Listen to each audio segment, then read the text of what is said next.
Oh, hey, what's going on, man? Oh, hey, what's up? You guys couldn't possibly know this, but we were literally already just sitting here like, oh, look at that toy. Ooh. And fucking 4 seconds right before going, it's like, Oh so yeah, man, a dude, little if I could fumble. have done a screenshot, yet genuine surprise on your face was Yeah. very nice. I was not expecting that. We had like a minute or two. I wasn't expecting it to be fucking 4 seconds all of a sudden. I Yeah, know, it's a man. creepy piece. Crept up quick, dude. That last hour, that 5 to 6 hour, or Oh my gosh. It's funny you say that, dude. I thought for sure I've got some dinner sitting in the oven right now. I can smell it. It's just gonna have to sit there, you know. It's one of you think you've got enough time, but the window is just a little too short. So that's how it should be. But you yeah, probably haven't eaten yet either, right? You probably just gone right off the fucking road, hopped in your seat. pretty much, man. It's 6 o'clock. I'm usually home and kind of wound down by then, but God, dude, we've got on the bright side, there's a ton of work going on right now, man, and it's just, Yeah, it's weird, dude. It's like, the construction field kind of shuts down. I would say on the earlier part of the day, but the operations side of it, man, God, those people, it's a lot of younger people, dude. I'll be honest with you, man. And some of these project teams, and bro, they just like they don't sleep, man. I'm like, bro, it's 5 o'clock. I got stuff to do. yeah, no, I get that. I think this next gen too also has optimized the workflow. I'm hearing more and more of individuals who are work from home, but they're actually balancing two or three because they can basically time manage. And I get that. Like, let's be real. How often do you remember looking back on your life and you're sitting there with your thumb up your ass, but you're getting paid to do so? So it's kind of like, yeah, wait a minute, if I can optimize that time where I was typically sitting there with my thumb up my butt, and instead I should take on a whole other part and suddenly condense the workflow, it's like, plus they're hungry, man. Times are Yeah, tough. The economy is shit. They're hungry. yeah, that's good, man. That's good. You know. And before we get Um, carried away, you want to say hey to all the homies sitting there in the live chat? yeah, man. Tad Zombie 666. What up? Acid 9. What's going on? Gray Skull, my dude. FKD. I just hit up FKD for a some apparel in the last couple hours. There's some sweatshirts and some shirts in there. Get in there and check those out. 25, 30, 35 bucks. 8-Bit Mike Toys, what's up, dude? Fletcher, what's going on, my man? Eric, what's up, dude? Bootleg Toyco, I just posted a Obaki coffin. Sick. Toys and Tits, what's going on? Abaddon, what's up? Neck Wrath, Headcase Toys, Doc Horror, what is going on? Thanks for tuning in. Episode 195er. Ooh, we're getting close. We're getting close to the 200, man. I'm not even going to say you're on mute. I'm just going to let it roll. Just going to let it roll. There's something in your. I'm gonna make you big for a second. I want to see. There's something pink chilling there. The hell is that thing to your? I want to say it's your left, but maybe it's mirrored. Yeah, down a shelf in the actual Deltolf. Yeah, what is that? Let me tell you about that shelf. That shelf, it's like a double detolf that would be the size. Like the height wise, it's about the same, but it's like twice as wide. And there's one, two, three, four, five shelves in it. That particular shelf that you're talking about, that's an epoch shelf. So let me grab that. Um, Of course it is. Now that you've said that, I can picture that fucking thing. yeah, it's a nice one. Oh, Mm. jeez, dude. Resin and vinyl. And check this one out. Oh, get a life. Yeah, dude. That's a beauty. Mm. Epoch, dude. I don't think I've ever. I don't recall you showing that one off ever. Yeah, this is a vinyl and resin combo. So you got vinyl down here, resin up here. Everything's hand sculpted by Stickers, them. wires, Oh yeah, lights, doll eyes. Like, get the fuck out of here. yeah, Jeez, man. yeah. That's a good one. But that's a fun shelf, man. I got to do some like video or something of that shelf, but it's getting full with his stuff, dude. Especially after I just added that Connor Graves piece that we looked at last week. The Viral Vile, what's going on, mate? Connor Graves, there he goes, dude. Like I was saying, well, I just added that Connor Graves piece to it last week, which looks nice and fancy in there. So yeah, man, that's a good one. What's up with you, dog? We didn't chat at all before the show, man. We jumped in. There was like a minute to go. Yeah, well, not only that, but we were talking toys. You can't stop us Mm. from doing it, man. The moment we were on here, I was like, "Hey, what's up, dude? Not much." And then, "Hey, you seen this?" Yeah, I know right away. That's how it should be sometimes, man. That's That true. shelf's looking mighty. If anything, it looks like you've been rearranging your Raider shelf as well behind you there. Man, you know what, dude? There's probably, gosh, I want to say probably 4 or 5 that I don't have in there. And I don't know if I really want to squeeze them down because I Yeah, really like the separation of them right now. So yeah, I gotta do another one, you know? gonna have But to. you can't do a big case though and just have 4 pieces in it. So, they're just kind of chilling sitting in the wings over there, just Sitting in waiting. the wings. I get Yeah. that, man. I think we all have pieces like that, unfortunately, that takes a moment sometimes. Plus, let's be real, like the fucking domino effect of the toys crashing down can definitely prevent you from wanting to fuck with things for a little moment. Yeah. You know what, dude? Here's something. Um Death and Strawberries hit me up the other day and he said that he got his first I thought he said his first Healy made piece. And it was one of the I don't know which one it was. I don't know if it was the Raider. I don't think it was a Raider, but it was definitely one of the lower end $20-$25 Glio style Yeah, 3.75s. And he got that off of like Toy Claims or something like that. But we don't talk about them too often because they ride that fringe, not Healy, but Glios, basically. And it's mm, funny because I've got two tabs for them tonight. They're killing it. I'm doing it. I'm sneaking over here.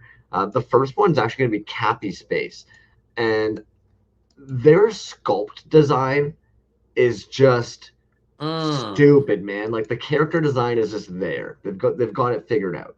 Um, and what is between that that? and this, like the fuck is this, man? Yeah, dude, I like that. Like they've just been knocking it out of the parks. That's Biomasters, sorry, is that one. But then Toy Fiddly, look at these fucking dudes. Is this all Glio stuff This is that all we're showing? Glio stuff right now. Mm. And that's where I'm just like, dude, like we need to get somebody in soon and just fucking talk all Glios for an episode.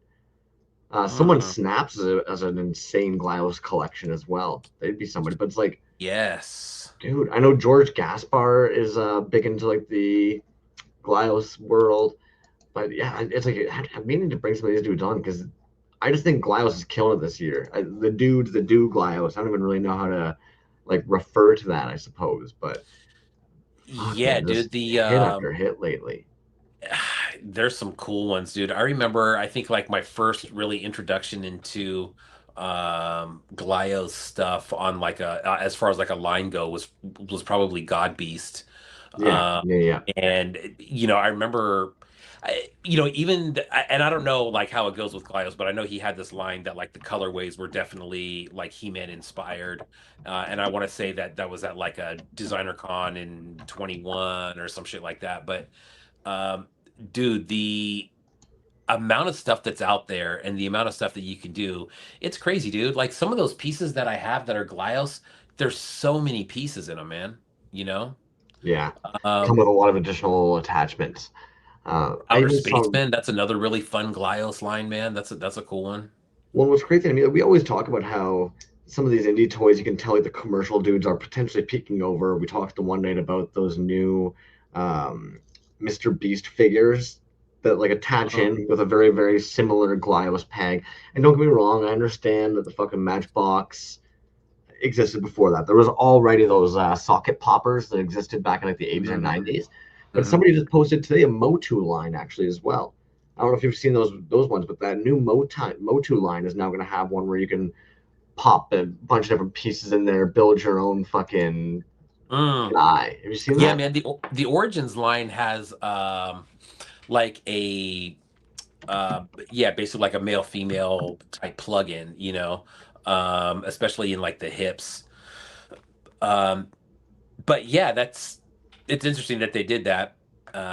And I'm sure they did that for swappability reasons. What's up, Jimmy Folklore? Well, that's just, okay. Now I'm just I'm on a tangent, so I'm gonna fucking share the screen while I've got it here, anyways.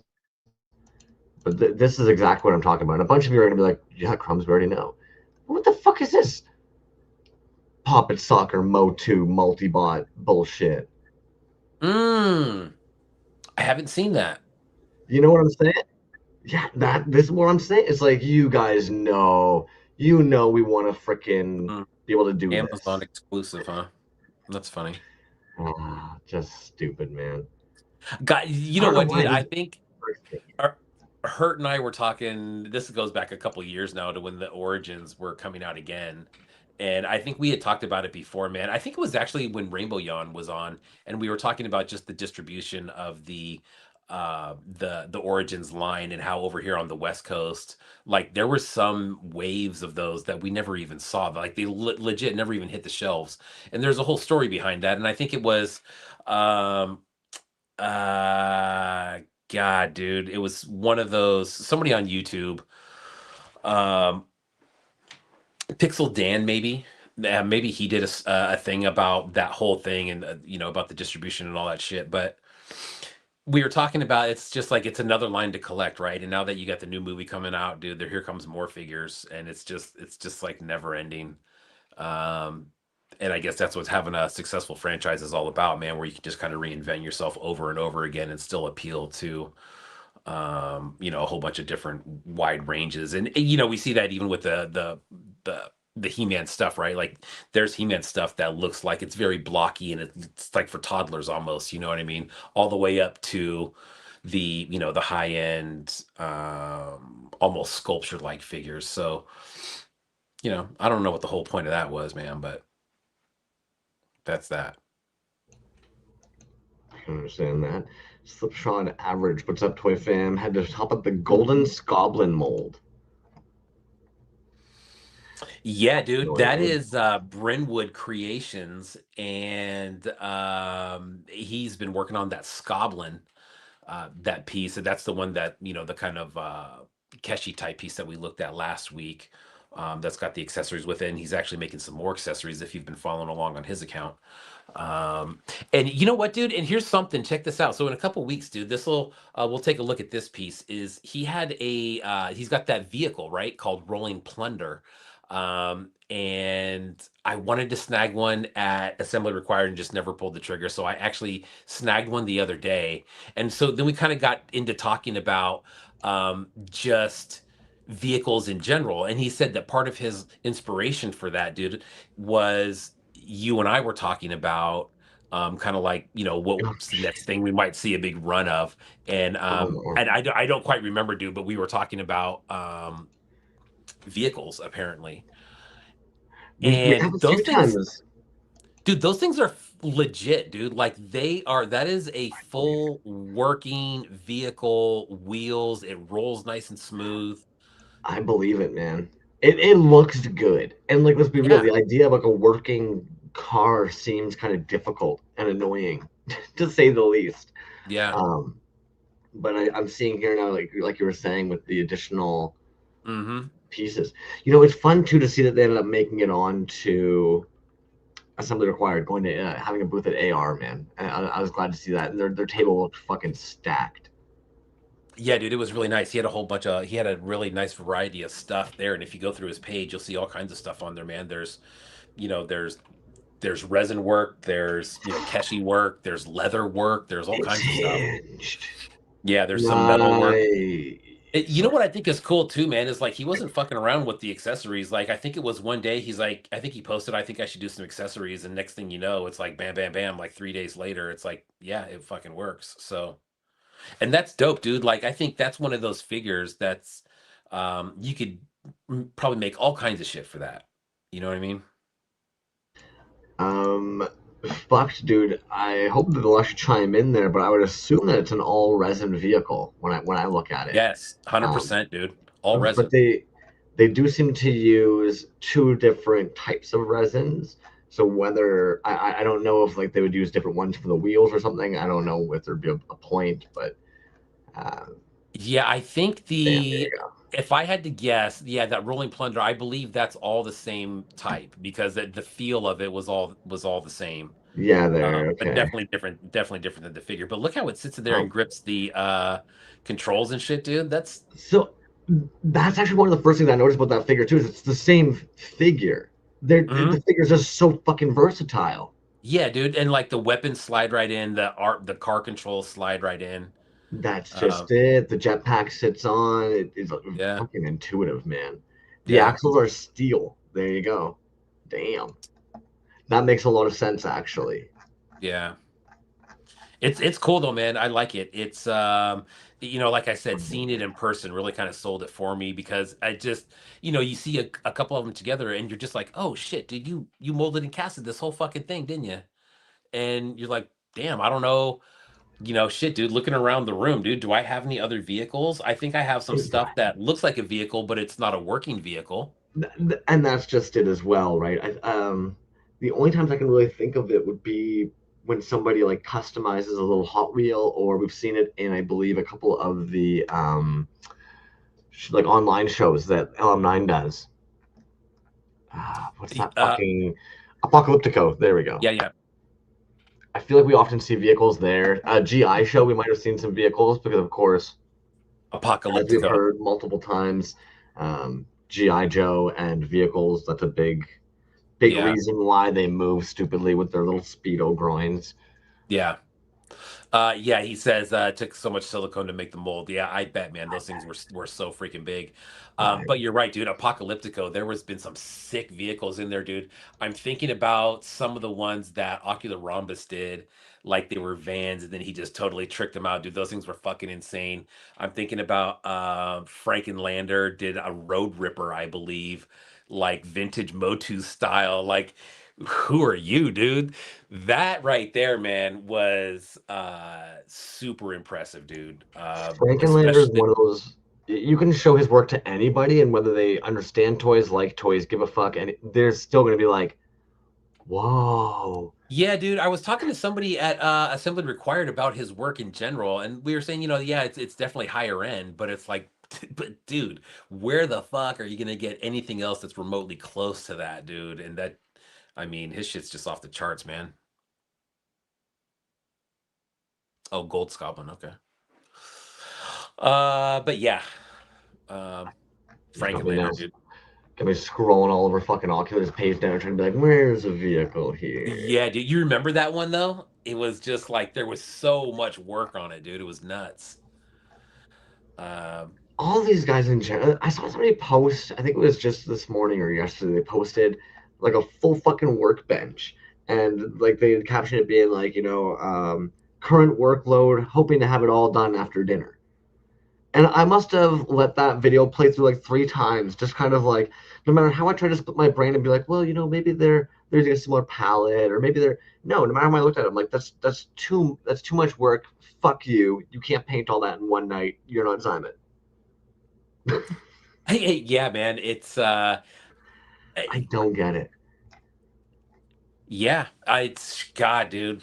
I mean, I don't know. I mean, you could say, and I don't even think it's. I don't even know what drives that, dude. It's, I don't think it's necessarily like a work ethic, dude. I think it's like there's a lot of passion in there for sure, just to basically kind of just forget about the hours and whatever else that you've done during the day. Gotta Like be that's it. what's crazy, bro, about this community, right? Is like you have some people that are in it, definitely doing toys like full time thing, but then you got other Yeah. people that are, just like me and you, dude. We're going to work every Yeah. day. We have jobs 9 to 5, like the majority of other people here that are not toys and they're not even Yeah. like toy material related. There's something completely separate. But then at the end of the day, like the artists come home and even yourself, dude, you come home from a long day and you've been working and And shit. just keep And going. then, and you just keep going, dude. Like, And then at some point, bro, I'm like, I'm sure you go like, God damn, dude, I got to go to work in 4 hours.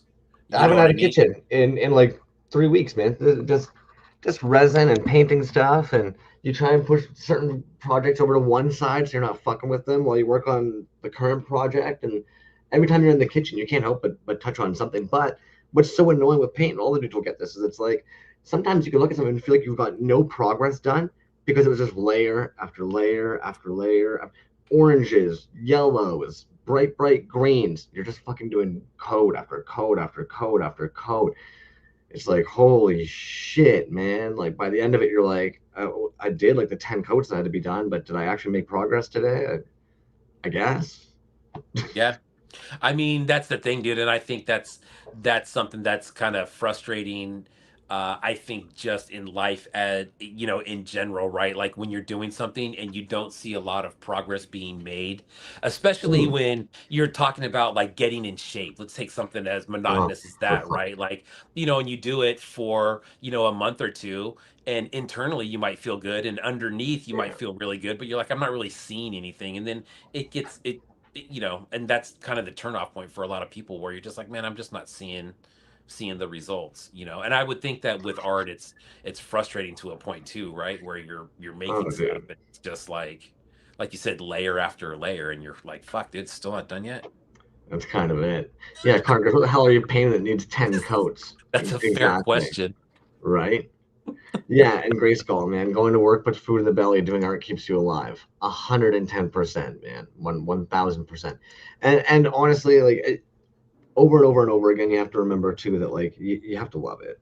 If most of these individuals didn't love doing it, they wouldn't be doing it, man. That's the main driving force. And I think even most of you guys, if you've ever done a run or anything, you have to remind yourself that at times as well. That you start building this weird pressure on yourself and getting into this assembly line, and then you have to step back and remember, like, I'm supposed to be enjoying this. Well, You, see, and that's what's crazy about it, dude, is when you look at it as a whole, right? That's when you start to have all these little offshoot conversations about time management and getting your money back for your time and stuff like that. And that's when all this other stuff kind of gets mixed into it. But, at its core, you're making something. Usually when you lose time on doing something, it's because you really enjoy it, right? And I know that a lot of yeah, people lose time on this stuff, and it's just, no matter what you're doing, if it's, packaging or card backs or, pouring silicone or whatever it is. Um, you know, I don't think it gets talked about enough either, though. But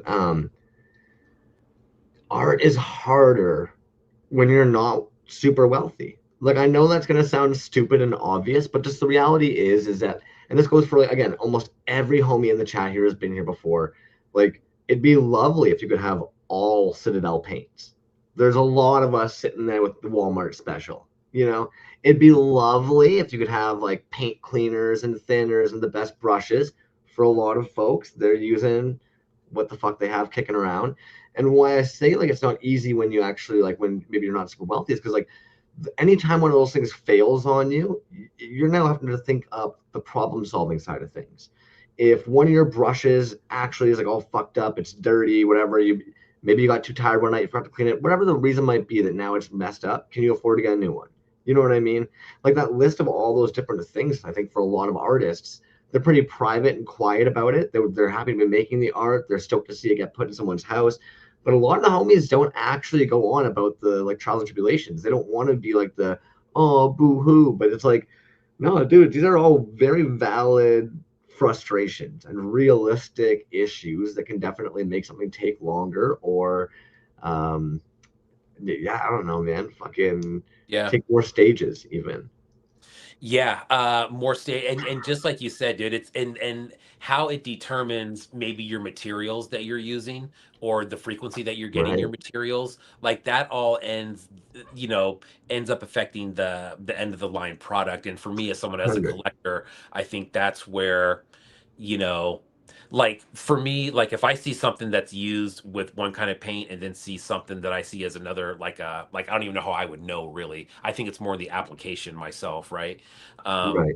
but then again, like I think that's where some of the uniqueness comes in myself as a collector. That's where I like to see, you know, sometimes we like to see it rough, dude, and we like to see it, 100%. I don't want, you don't want to say janky, but um it's what's the right word for that, dude? It's when we see something like that, we normally go like this, man. We go, man, look at that bootleggy goodness, bro. Yeah, yeah. You know what I mean? But then you start really dialing in on that, and you're like, all right, well, we're not talking about fine line painting. There's some really good work on there. Yes. But fucking hey, dude, I love that shit. Hell yes. Yeah. You know what I'm saying? So 100%. it's interesting like that, man, how it all. and at the end of the day, we always say it all falls under the same umbrella, one way or the other. Poke Well, Toys, what's up, dog? as somebody who likes to dabble in resin, I understand. Like, I'm lucky; I don't make action figures. Like most of the things we hear the homies talk about that are frustrating, with like bubbles in the fingers, like certain tension, like tensile strength of the different resins they're using. It's because they're making actual fucking action figures. When you're making something like this, like a solid one piece of something, it doesn't really matter as much. You're going to vent it. It's going to be a cut mold. It's probably going to pour in no problem and be great. But I feel like when you start playing with things that are going to be drilled later and have magnets in there, and then you start have to kind of play with what type of resin you're using for sure, and whether or not you got a pressure pot and what kind of silicone you're using. Like Umu is not going to cut it. I'm really Yeah. sorry, homies. Unfortunately, you're going to want that tin cure or the fucking platinum cure, but I wouldn't go Umu. It's not going to happen. Yeah, man, and you know what? I think that's the other really cool part about it. Like, I think all in all, it's art, right? But I think what you're talking about is like what works with what, dude. There's a great deal of craftsmanship in there, where people like Brynwood Creations, dude. He's Oh made a whole god. bunch of, he's worked with a bunch of materials: metal, leather, resin, silicone, Yes. all these different kinds of stuff. But that's what's very cool, man. And then, like Titty Bean would be a great example of kind of like a progression Jesus. through articulation, right? Because it's like you see stuff from not articulated to, like, let's be honest, dude, Lego some peg really rough, articulation. yes, some rough magnetic articulation. Fair. But it's great though, right? Because you can see that whole thing, and it was a very small window of time where he went from like stage to stage to stage to now, where it's like, I mean, it's damn near perfect. He could probably do any style of articulation that he wanted to and nail it, dude. And I think he's got good examples of almost everything. Some pieces that are really cool where he's doing, Glyos and Peg and Static all on the same figure. Well, Um, more and more we're actually seeing action figures become static in the legs, right? Display purposes. Suddenly, a lot of folks sitting there going, "Well, yeah, wait a minute. Why am I spending the extra money and time on neodymium magnets, fucking drilling the holes? Not to mention, now that you've drilled the holes, did you just fuck up the balance?" It's like, yeah, it's much nicer to be able to actually have a mold that's literally just a fucking cut mold of the whole torso and the legs. Hey, maybe attach the head on there too. Hey, you know what I mean? Like, yeah. it makes sense. It reduces time, and we've all talked about it. The legs moving 9 times out of 10 just pisses me off. I'm trying to set it up. Like, Yeah, right. good for you that you've figured it out and then it looks great. But now when I'm standing there and I'm trying to get it to stand just right, and then you've been there too, man. You let go of the figure and all of a sudden he fucking flies attached to the other guy, or somebody else flies into him, and you're just like, oh, head goes bouncing across the hardwood floor. You're like, oh, Oh man. just praying that when you pick it up, it doesn't have all these weird little white dents in it from the bam, bam, bam, bam, bam. You're like, oh, Dude, that's so funny. I remember when I first started like collecting, especially magnetic articulated figures, and found out that, like, when you're lining them up and then everybody starts dancing around, you're just like, man, what the fuck, right? So then you end up like there's a pattern, like this guy can stand next to this guy, but he can't be next to this guy. yes, yes, yes. And actually, one of the first people I ever talked about, and I know LM9 doesn't everything, but one trick was actually showing me, like, with his magnet polarities, how he's got like a stick basically, and the one end has like the torso, and the other end says limbs. And that way, instead of having one long thing, because a lot of people have basically one long thing, and they'll just go boom, boom, boom, boom from the same end. And then the polarity, of course, is going to cause exactly what you're talking about. Whereas when you know that all your limbs are going to have the polarity with the negative pointing, let's say this way, and the positive pointing towards the torso, and all your torso with the fucking negative pointing towards the limb, and it actually just sticks better, and it doesn't cause the other homies to go suicidal diving off the shelves. Yeah. Speaking of Titty Bean, dude, how about that Titty Bean Pendragon collab, dude? Did you see that? That whole show was cool as all hell, man. Yeah, Um, man. I thought the Titty Bean figures in some of the Pendragon style was super fucking cool, dude. Like, I instantly identifiable, like the Titty Bean creature, where he's like this and he's got the I think it's four arms on it. love it. I mean, come on, dude. Gold. Yeah, here, Really I'll pull cool. it up. I mean, if we're going to talk about it, we might as well, since we've just been talking and talking without showing anything this whole time. But Oof. yes, What an honor too, I would say, like to be Pendragon and to have this be an entire theme for a show. Yeah, dude, that's so cool, man. Mm, God, those are cool. No, oh man, fuck. That has such a, like a good Mexicana like bootleggy goodness to it. It does, dude. It does. I have those figures right there in like all black. But if I'm not mistaken, yeah, fucking this whole show was sick. This was one of my favorites. This stupid cape thing on there, just cool. Man. Like what a fun concept for the show, man. Yeah. They, damn it all. That's a place I would love to go to if I ever end up going down to. It's not Melbourne. It's fucking. Oh, I thought it was by the coast there. Where is this? Not a Toy Store. No, Queensland. Is it on the Queenslands? Yeah, Brunswick, Melbourne. There we go. Yeah, it there, is Melbourne. there you go. Yeah, TNT Toy Box. Kids love making the magnet figures. I totally believe that, man. Um, Yeah. all I can do is glue them to my fingers. I feel that as well. What are the helmet guys called? Oh my goodness. Slipshot Average. I missed that when you were mentioning it. Were you talking about on The helmet the titty guys. page that we had here with the Pendragon Mm. collab? Yeah, I think that's where that when that came up. These guys. Yeah.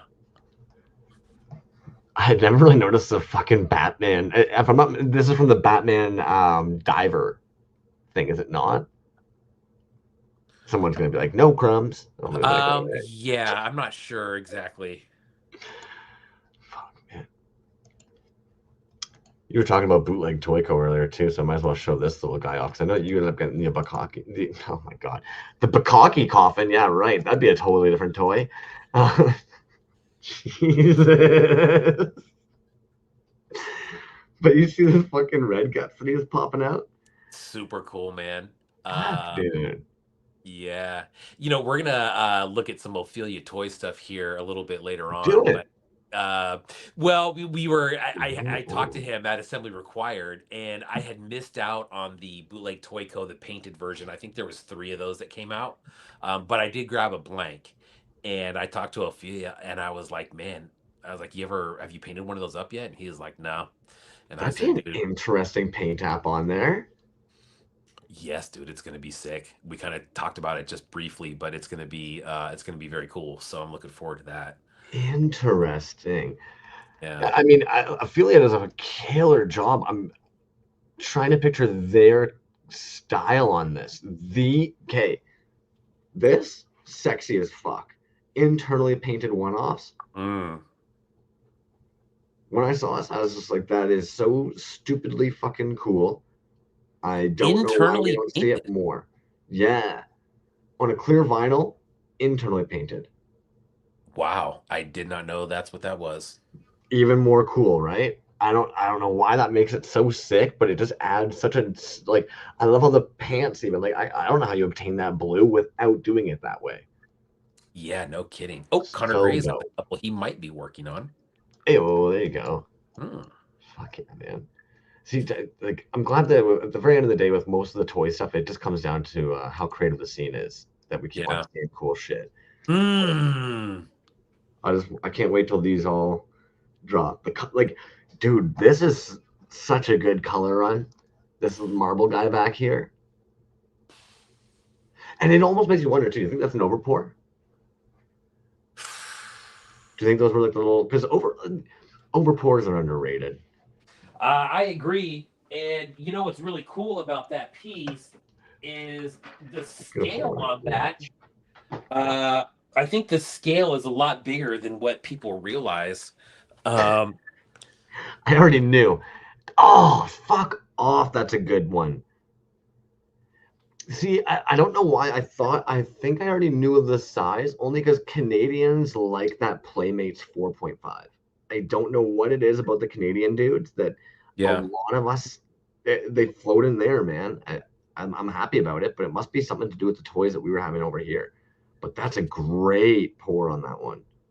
Yeah, and this one is articulated in the arms, magnetically, arms and then head here. But super cool, man. This Yeah. is a legit one. I think I've done a post on this one. Actually, the pinks and the reds, it's hard to tell, dude, but they're Yeah. translucent. Um, but yeah, dude, like the makeup on that is so fucking cool. But the scale Like, is really cool too. Slime City Toys on that one. Super, super cool piece. yeah, French Canadian killing it. Yeah, Montreal. Montreal. Yeah, there you go. Go Expos. Um, Oh, Jesus. but yeah, dude, Anything I'm but glad sports. I'm glad they came up with another run of those, dude, because those are sick, man. Those are It looks nice. like they're brewing some more, man.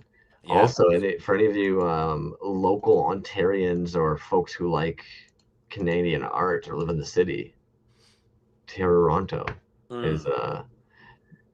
oh, this already came and passed. Where's the next one? What do I know? There we go. Hey, March 13th. There you go. So yeah, man, physical media designs, toys, pins, taxidermy, posters, stickers, art, and I promise you, a bunch of stinky nerds in a little basement. So if that's your cup of tea, There you go. When is that? it's gonna be March 13th to 15th, 2 to In 10 p.m. Toronto. You gonna be there? You going to that one? I would hope to hell that I'm going to make a little stop off on there. The last, now again, these aren't big shows. These are like craft shows essentially of cool shit. That's the best way I can kind of put it. Eyesore Cinema is not like a large location. It's going to be like lovely individuals. Hey, there you go. But it's going to be like a lot of the homies that typically are going to be vending there and still selling things. It's a great opportunity to still kind of meet some of the artists in your area. Um, so yeah, I would say if it's something that you've seen that you're interested about, or if this is even the first that you're seeing and it seems of interest, it's worth popping in the very least to say a quick little hello. Maybe bring a tray Um, of coffees. is that an annual event? That's happened before, right? This one here is specifically the horror art market, but I feel as though since last year they've been trying a little bit more frequently to increase how often that they're doing these vendor sales. It only makes sense, man. Um,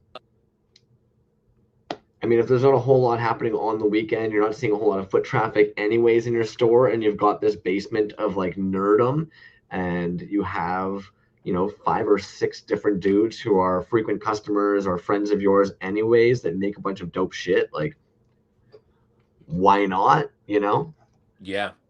Oh, 2 to So 3 a year. Nice. That's cool. there you go. So yeah, I would say that's a nice little precursor to any of the fun Toronto art stuff happening. But don't be like on fake name and travel all the way from fucking Vancouver for it.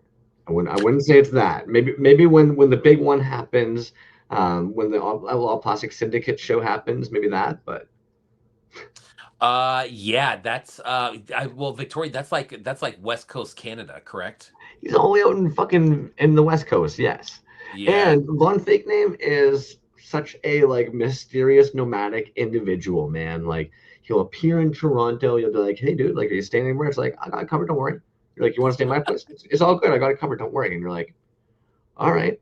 The whole time he's here, he's miraculously casting things still. He's hitting on more waitresses than I think I have in the 5 years I've been here. Kills it. Does great. Nice. What a guy. What a guy, man. Absolute What a fucking guy. gem. Yeah, It's and then you have the other Toronto show coming up in May, right? Toronto Toy Riot. That is coming up.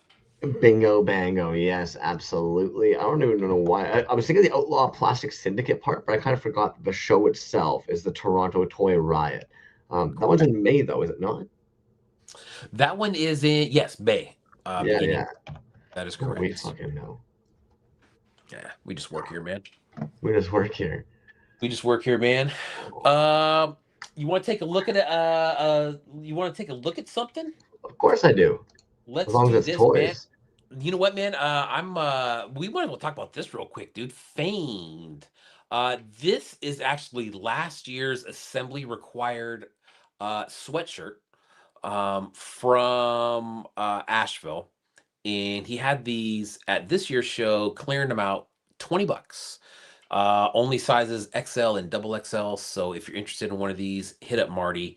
They are super comfortable hoodies, but for 20 bucks, dude, you can't go wrong. He said they're kind of taking up space. Get rid of them. So hit them up. Uh, Is that a navy too? yes, sir. Yeah, dark Ooh, blue. that's sharp. Yeah. Makes your eyes And he pop. actually he had these shirts last year too. What was that?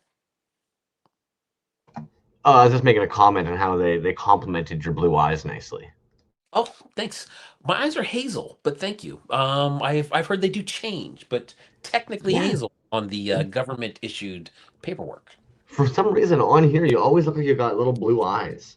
Oh, Yeah, interesting. Team Blue. You know, All right.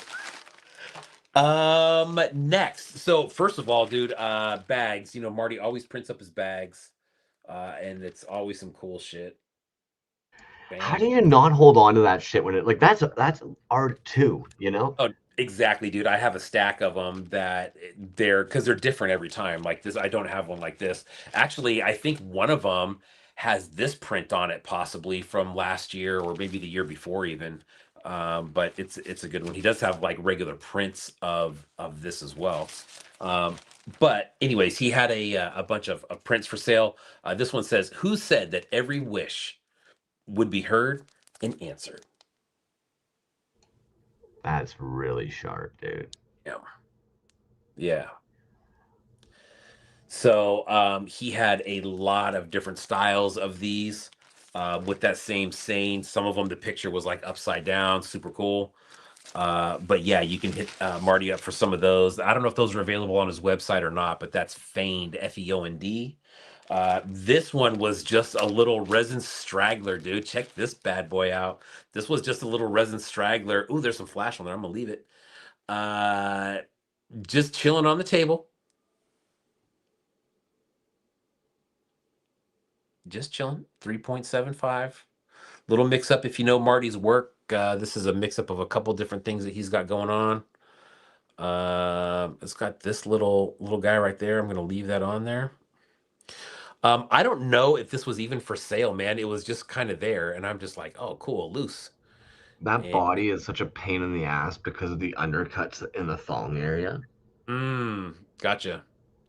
I love too how the difference in people, right? You got in, the fact that as a collector, you're like, oh, there's some flash around there. I'm gonna keep that there. It's like,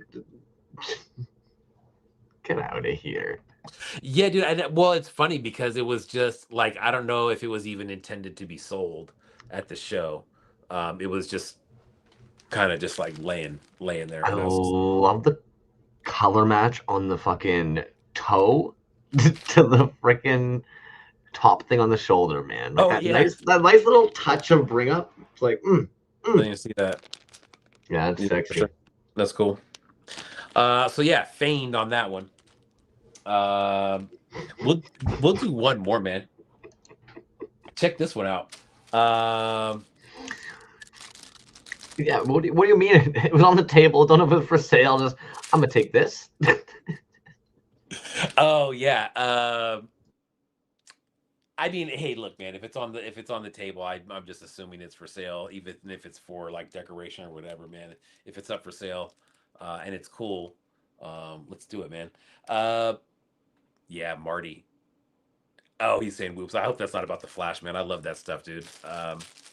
But anyways, this was from Deep Fried Vinyl. Deep Fried Vinyl was not presenting at this show, but he was walking around, and he came up and introduced himself. And man, what a cool guy, dude. Um, that's a Doom Booger right there. The card right there, playfully made in Appalachia. Deep Fried Vinyl. Super good dude, man. Had a good conversation with him about just kind of vinyl. And then we were over in the area of Wonder Goblin, and so Wonder Goblin kind of jumped in the conversation as well. And those guys know each other really, really well.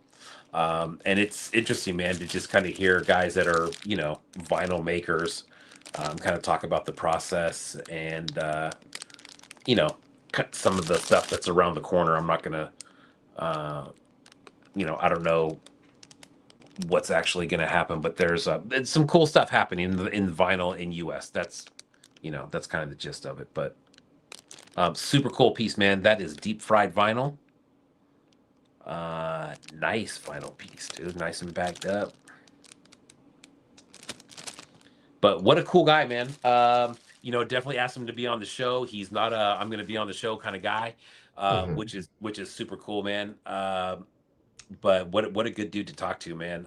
If I ever see that dude at a show or something again, I will definitely approach him and have another conversation because he's such a good dude. Am I crazy or that was a resin figure smaller at one point? I don't know. It could be. I Okay. don't know that. Yeah. Yes or no. But What yeah, a brilliant piece, man. it's super cool. There's a bunch of different versions of him. But yeah, man, he's always I mean, I don't know how many different pieces that we've looked at on their page, but it's a lot. And it's one of those. I mean, for me, dude, as far as vinyl goes, I'm not to the point yet with a lot of people where I can recognize their stuff and go, "Oh, that's blah blah blah," right? But it's kind of Right. close. But then when you see their account, you're just like, "Oh shit, yeah, yeah, they made that one, that one." Um, but yeah, man, some more US made vinyl right there. Yeah. Well, I'm on their site right. Like I'm creeping their page. Looks like the weaponry there is resin, which is annoying. Like would be annoying to pull that. Um, fucking ordinary. Just posted today even those claws, and they commented. They were like thankful there was no bubbles. It's like yeah, no shit. Like Hmm. when you consider there's just certain things, man, that they're impressive regardless of whether or not you think of them as being impressive. The little um, rubbery things that go over top of Motu characters, the capes when they're Oh, casted out of resin. And you don't think about how, like, getting a perfect, even sheet, no bubbles, like, how fucking difficult that would be. And then looking at this, think of how much resin had to be used for the vents, and then how much is actually in the claws.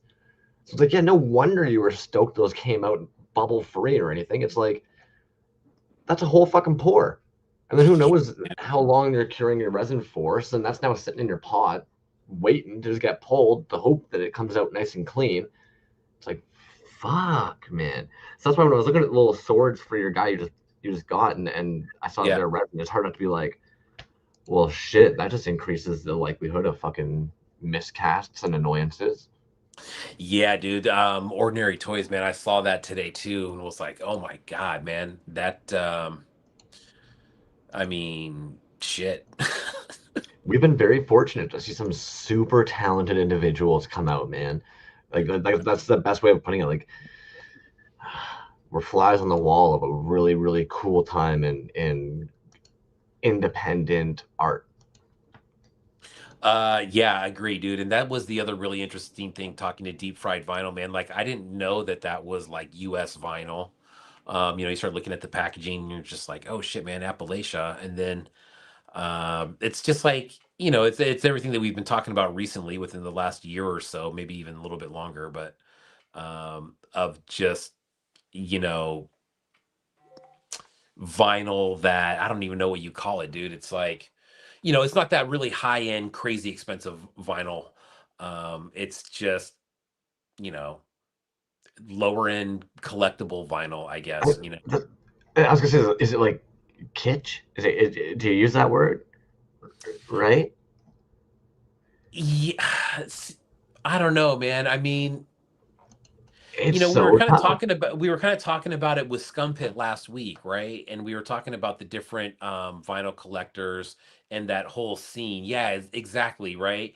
And it's like I think in a collecting sense, there is like up here, like we were talking about with Scum Pit, right? And just because you're down here, dude, that doesn't mean like you're down here in status or anything like that. Like this is like where I like to gravitate. You know what I mean? On like the lower end, the mid range, like we'll get some high stuff in there, like maybe not the extremely high shit, but the guys that you can reach out to, the guys that watch the show, the guys that you love to support, the guys that you can buy stuff from for $50, the guys that you'll see at a show when you can go up and talk to them and it ain't no thing. It's, that's the kind of guys that I like to buy from. Uh, so okay, I'm glad you bring this up because it's always really tough because we also typically collect from individuals who, generally speaking, have a smaller fan base. So let's say even somebody like Deep Fried Vinyl, I go to their page, I see that they've got like under 1,000. I'm like, what the fuck is going on here, right? Yeah. So they're Mm, pricing in that range. Some of these lotteries and stuff that you see, those people have like 13,000 followers, 30,000 followers, and I always wonder, okay, so are we bad? Are collectors like you and I, are we preying on the weak, so to speak? Like every now and then I've had that moral dilemma in your brain where you're kind of like, I want to support this person. On top of that, their price point, basement puke. Their price point for their figures is fucking stupidly low. It's very affordable in the most polite way of describing it. mhm. And you're sitting there being like, but am I in the wrong for like, am I taking advantage of this person by grabbing a $15 vinyl or a $50 vinyl? Saruga Mark, that was a great example. We've talked about his work a couple times, and very affordable vinyl. I don't think that this guy here being $30 makes him less cool than any fucking $1,000 vinyl piece. I'm like, hell yeah, dude, fun as hell. Yeah, I 100% agree, dude. And I think the big thing there is, again, we can go back to Scum Pit and we can talk about, like, we could, sit here and like really pick apart why some vinyl is really high, and there's a bunch of reasons why. Um, but then there's other artists like you just talked about, Saruga Mark, right? That who this community are, and that price point, that is the market. You know what I mean? Like, there is a market for really low end. I mean, shit, dude, like what we were getting, yeah, Basement Puke was like, bro, $15, something like that. Just crazy stupid prices, dude. But Accurate, Connor. there's, I think that there's artists that,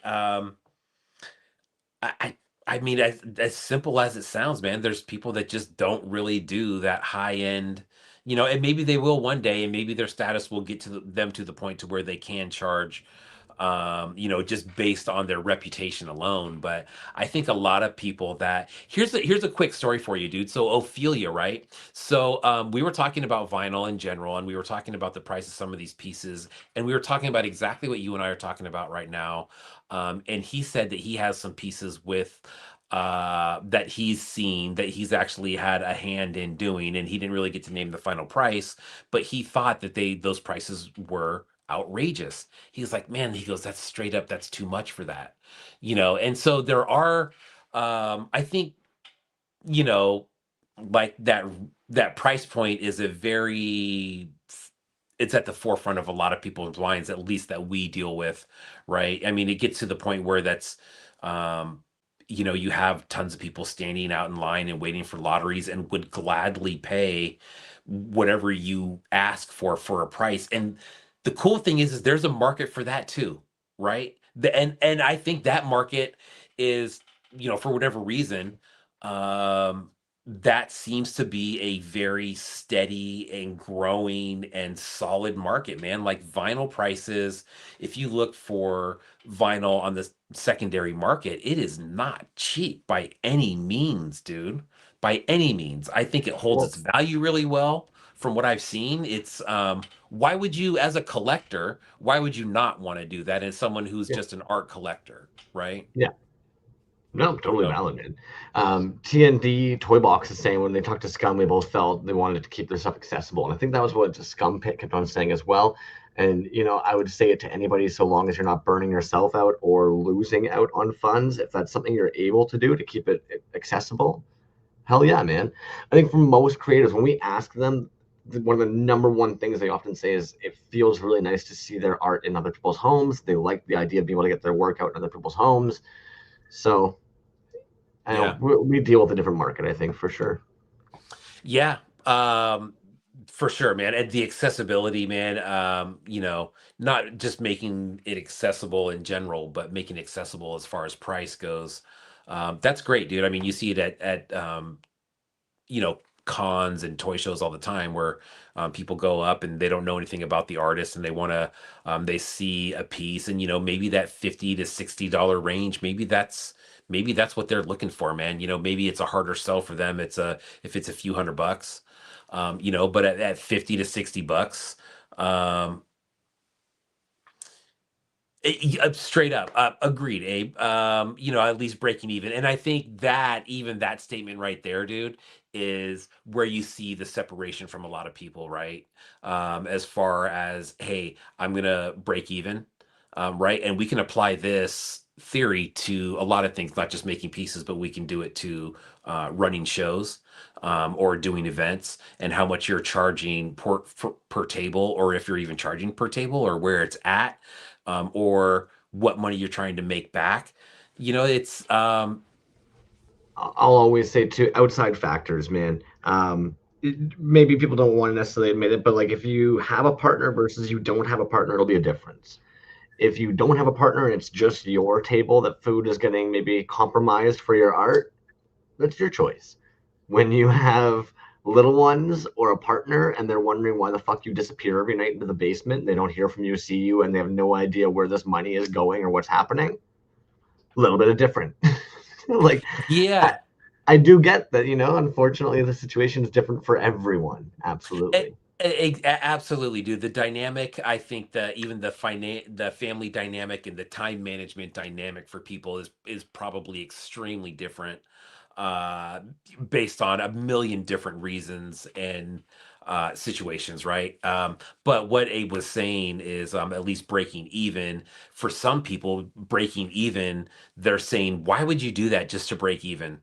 And other people say, if I could just break even, it's a win, you know? And I think that we deal with a lot more people that are kind of like, look, man, I'm going into this, and if I don't make all my money back, because let's be honest, dude, when you go to some of these shows, you don't make your money back, dude. And then we start talking about, well, it's more of a vacation, and selling the toys is, a bonus at that point, because you're really going for all these other reasons. But there are some people who are extremely happy with breaking even, and there's other people who wouldn't touch it. And I think that's not just with, toys, but there's a lot of things. What's your end goal? You want to make some money. You want to do it just because you are the conduit that can make it happen, and you're happy with that, which is great, dude.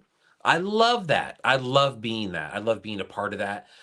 That's one thing that I really like about Abe, is I think that really reflects in not only his shows, but his posts, his helpingness that he's been doing with his posts, and those are great, dude. He's brought up some really valid points, about lots of things, pricing, all kinds of stuff. But I think Abe is the kind of guy where, just because I know him personally, where, if he can help out and break even, I think that's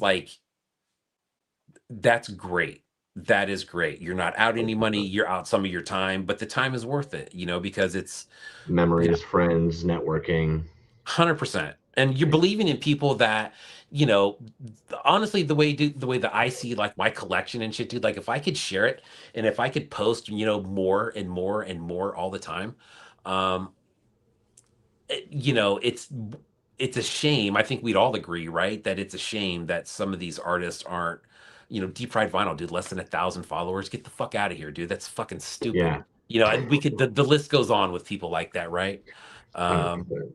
The dude's having a great chat over in the side here, and it brings us back to Titty actually in my brain, because Pope Toys, you're in a unique situation. We're in Canada.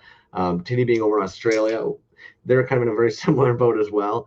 Um, at one point, I remember going to their site. They had a bunch of marbled 3.75 figures that were like 15 Canadian. And then you had like 4 to your cart. You're like, this is insane. You go to checkout, and checkout all of a sudden adds an extra $45, and you're like, fuck. So you slide over to Titty Bean and you hit him up in the DMs, and you can almost hear like the exasperated sigh of like, yeah, I know the shipping's really fucked from where I am. That's kind of why my figures are 15 Canadian. You know what I mean? And you're yeah, sitting there being like, yeah, okay. Because and yeah, so that's why I think fuck toys is onto something. Because what's so funny is, even myself, as somebody who likes to collect, likes to buy, had bought in figures, even my plebeian brain was like, I don't want to do the trade off. Right, in the moment that you're trying to get checkout, the moment that you're seeing all of a sudden that the shipping is like 45, and that is almost the exact same as what you're paying for your figures whole cart, you have this moment of like, I don't know. And it's like, but if the figures were all $30, you'd have done it. You wouldn't have thought twice or whatever. You would have seen it and gone, yep, appropriately priced, 30 a piece, neato. But suddenly that transfers into the shipping, they reduce their figures, and you're like, huh. So you can't fucking win sometimes. You can't fucking win sometimes, dude. And I think, I'll say two things about this. One, I think this kind of really underscores the conversation that we've had for the last few years about the need for international distributor here in the United States, or just in general, right? We had that with E2K for a minute, which was awesome, dude. I think they had a really good little corner of the international market in their store, which was very cool. I think that people could see that benefit right away as far as saving on the shipping from somebody like Titty Bean for a 3.75. Like, am I going to pay $5 or am I going to pay $40? Get the fuck out of here, dude. That's not even math, right? So that was a bummer when they went down. But I think, Dove is another really good outlet for, having international pieces, in their store. I always try to look for international pieces, locally because I know that I'm going to be saving on the shipping. On the other hand, dude, as a collector, like I have resigned to the fact that I like cool shit. Sometimes cool shit doesn't come from the States. A lot of the times it comes from other countries. And if I like the cool shit, that's the cost of doing business. And I have to pay the tax, dude. You know what I mean? It's just, it is what it is. What what gets me is when I see people really try to, no, I don't mind paying for somebody's time, dude. If it's a motherfucker to get to the post office, I get it, dude. I'll pay for that. No problem, dude. When I see shipping that's a way above and beyond what it is, and people trying to actually like make a few extra bucks off the shipping, it's like I'm game to a point, but after a while, you're just like, holy shit, dude.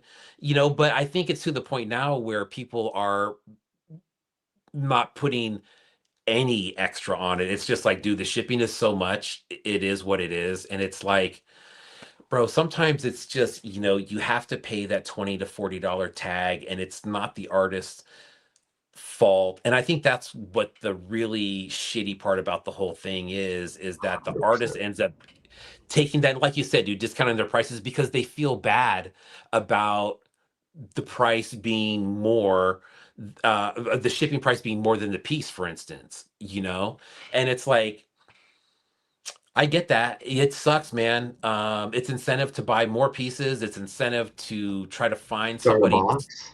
that start a box to split with somebody, someone else who's looking to buy from them. But at the end of the day, if it's more than the piece and you really want the piece and it's cool, it is what it You is, got man. you got to give it the bicycle test, dude.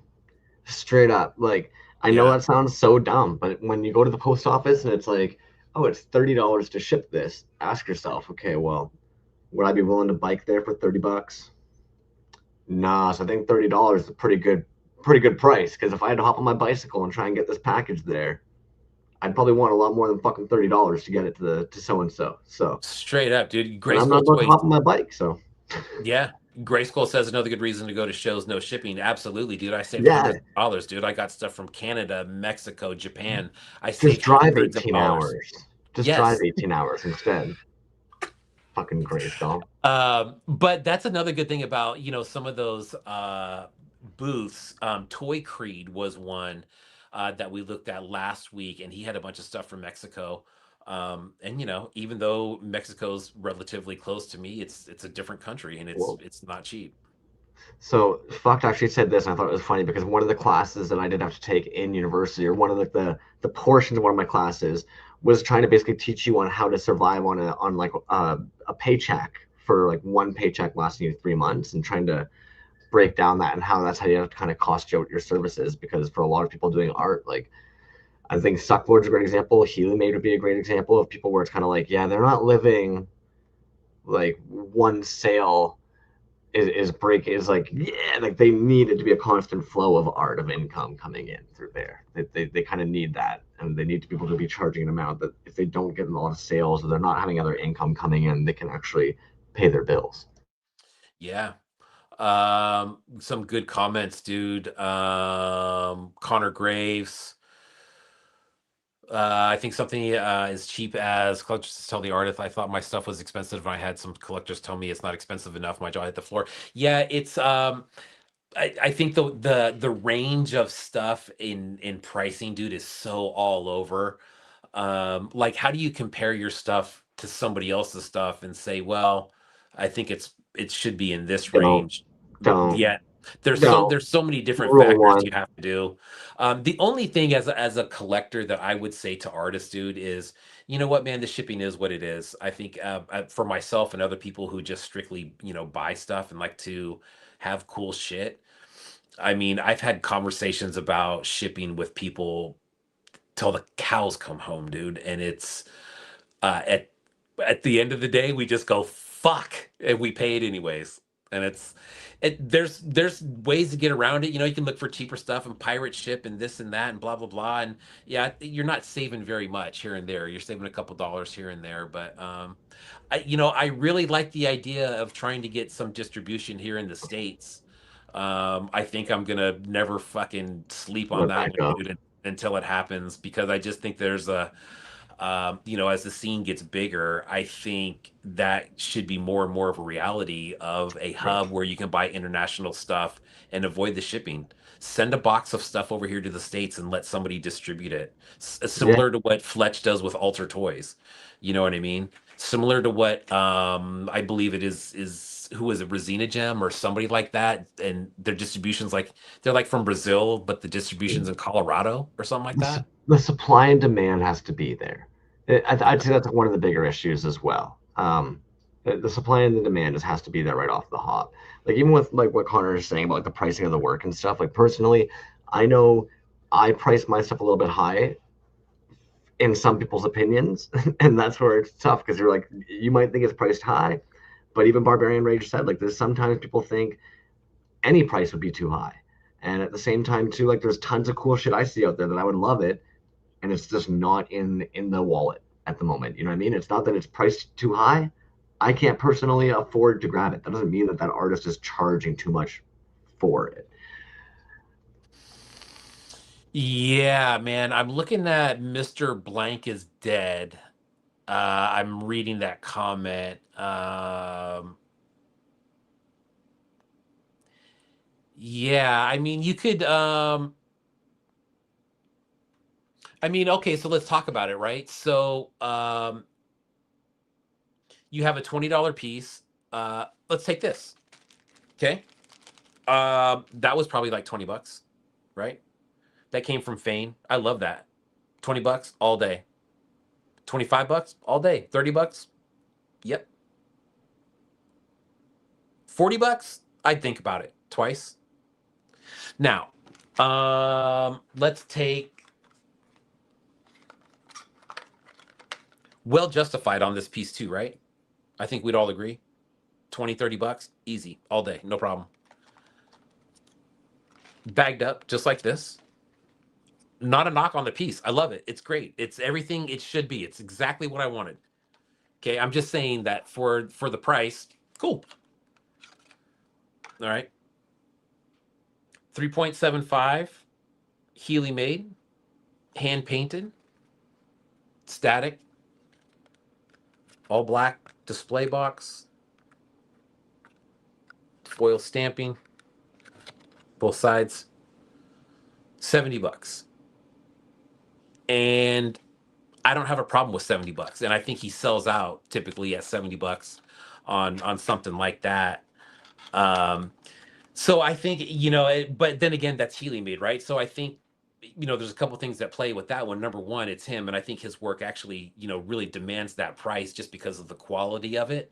I think the name does play into it a little bit, but the quality of his stuff, I mean, I think that's why he has the name that he does, is because the quality and the uniqueness of his shit is really fucking cool. Um, One of the things Mr. Blank cited said that it's always kind of sat with me though in general, and this isn't necessarily fair, but there's a learning period. And your customer shouldn't be yeah. responsible for that learning period. And I'm going to sound like an ass when I'm saying that because I don't necessarily know your work. So I'm very, very sorry. I'm not making a direct comment about your work specifically. This is a conversation that I've had with other artists. Um, some of you are using Umu. You're not going to get as many pulls from an Umu mold as you're going to from a tin cure or platinum cure. Some resins have a larger pot life, and therefore they're getting hot as fuck really fast. Certain colors get super hot. Sometimes over pigmenting with dyes is going to actually cause it to not actually cure to like the strength that you need. There's all these factors that unfortunately, the more you do something, the less chance of those actually happening. So somebody might actually be able to get more pulls from the same gallon of resin than yourself. And I get that that's then frustrating if you've spent the $40 or whatever on a kit and you were only able to get 10 figures from that, and you're sitting there going, well, I need to recoup my costs, versus somebody else who spent $40 on that and got 40 pulls. So like I've seen ETs like this go for 25 bucks USD, but I know that I've got like 30 of them on my counter right now because you can overpour them when you're just casting things up. It just is what it is. The mold I have is also not a new moon mold, whereas this one here is a new moon mold, and I've probably gotten maybe 10 out of that mold before they all started becoming mold eaters. So even that becomes like a difference. I know for a fact when I use certain resins versus others that they're going to eat that mold, especially if it's a 24-hour cure. For some reason, if I'm going to pull that thing out there, I know it's eating my mold. It's so hot. It is bound into all those different places. So it kind of comes down to that. It comes down to like experience, quality of materials. Um, I don't want to be a douche, but even fucking LM9 has this ingenious freaking system where he has made all these stupid teeth basically for his molds. And when he makes molds, he'll put them in there. And a lot of them are basically in like an angled form. So they act like actual teeth. Like the rubber expands into the mold when the negative goes into it. So like he's not using a bunch of elastic bands. He's not using a bunch of tuck tape. He's not using a bunch of cardboard. That alone is now three pieces of material that they're not adding into the expenses for casting. And on top of that, they also probably have less flashing. So their pores are going right down into meticulously made vents from probably 30 years of experience of doing this. Unfortunately, the rest of us who are sitting there and are experimenting and learning this and figuring it out, we're spending more on the learning process. Yeah. Sorry. And that Uh, should be on the customer. And honestly, what really sucks is typically it's going to be that same scale we see for intelligence too. You'll sometimes see people like there's people in smaller northern Ontario areas that they are charging $180, $300 for a coaster set from Michaels because in their brain they've never seen anybody else double cast. But we've got dudes in our scene that are literally making a full figure with an entire double casted thing inside of a giant clear sculpture, and they're charging 70 bucks. So it also depends on what you've yeah. seen, right? If you've never seen anybody make this shit, you're sitting there going like, I'm the man. Like I'm going to charge 180 because nobody has seen this shit before. It's like we're exposed to some really amazing stuff. So unfortunately, being a maker in our scene and seeing something somebody else made, like sometimes it's kind of hard because you're looking going, well, fuck, mine's not a double casted flawless skeleton inside of a perfect clear cast, zero bubbles, everything's sitting nicely. Like, dang. Yeah. And I think the cool thing is that I think everybody can, uh, get to that level of demanding a higher price for your stuff, man. I have, now even though this one was cheaper, I have pieces from Marty that were more expensive and were worth every penny of it. I have other pieces from other artists that 3.75s that are in that $70 range that I have no problem paying for because of what it is. Um, and I've seen stuff go, for even higher than that I don't particularly care for. That I don't like necessarily collect, but other people are huge collectors of it and have no problem paying it. So it's interesting, man. I think, yeah, That's what's funny about art. Like I shit you not, the other day I went to the back room of my part-time gig, saw some big giant fucking, to me, lame ass coffee shop fucking print sitting on the back table in a frame. Right, went back there, and the first thing I thought was, huh, I wonder who works here who would like to look at that in their home every day.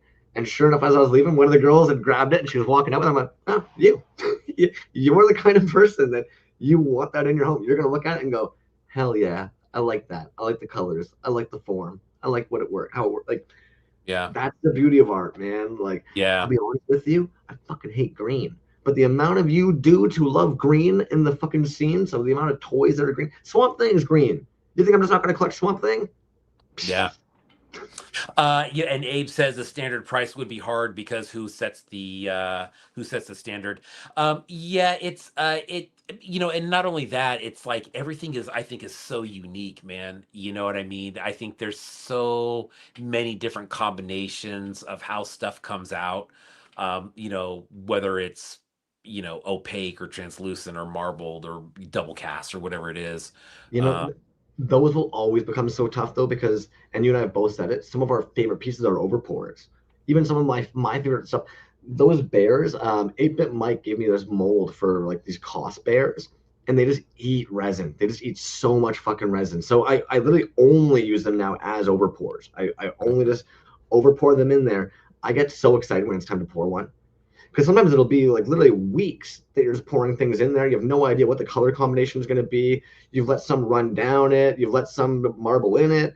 You pull this thing afterwards. You gloss it up, and you're like, wow. And that, if it's my favorite, shouldn't I charge the most for it? But at the same time, wasn't it all my garbage cup resin that I was just going to let cure in the cup and throw out otherwise? Like, yeah, what makes it dope? What makes it cool? What makes it expensive? What makes it? I don't fucking know. yeah. And yeah, Mr. Blankside, you're absolutely so many variables, so Hmm. many. And you know what's fucking hilarious? Most of these dudes in this scene, myself included, we want to make art, and at the same time, we're forced to do the business side. Do you know why music companies have business dudes? Like, do you think all the head executives at record companies also shred on the guitar when they go home after work? No, like most of them are really, really good at business and people and problem solving. Yeah.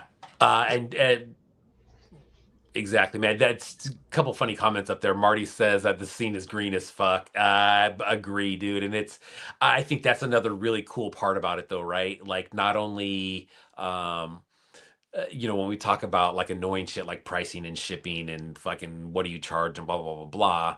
But I think we also see that come out in people's processes and their kind of development of their art as they go along, which is a really cool part because I think there's a lot of people that are green as fuck too, as far as where they are in their art journey, which I think is one of the main reasons I think that we kind of do the show.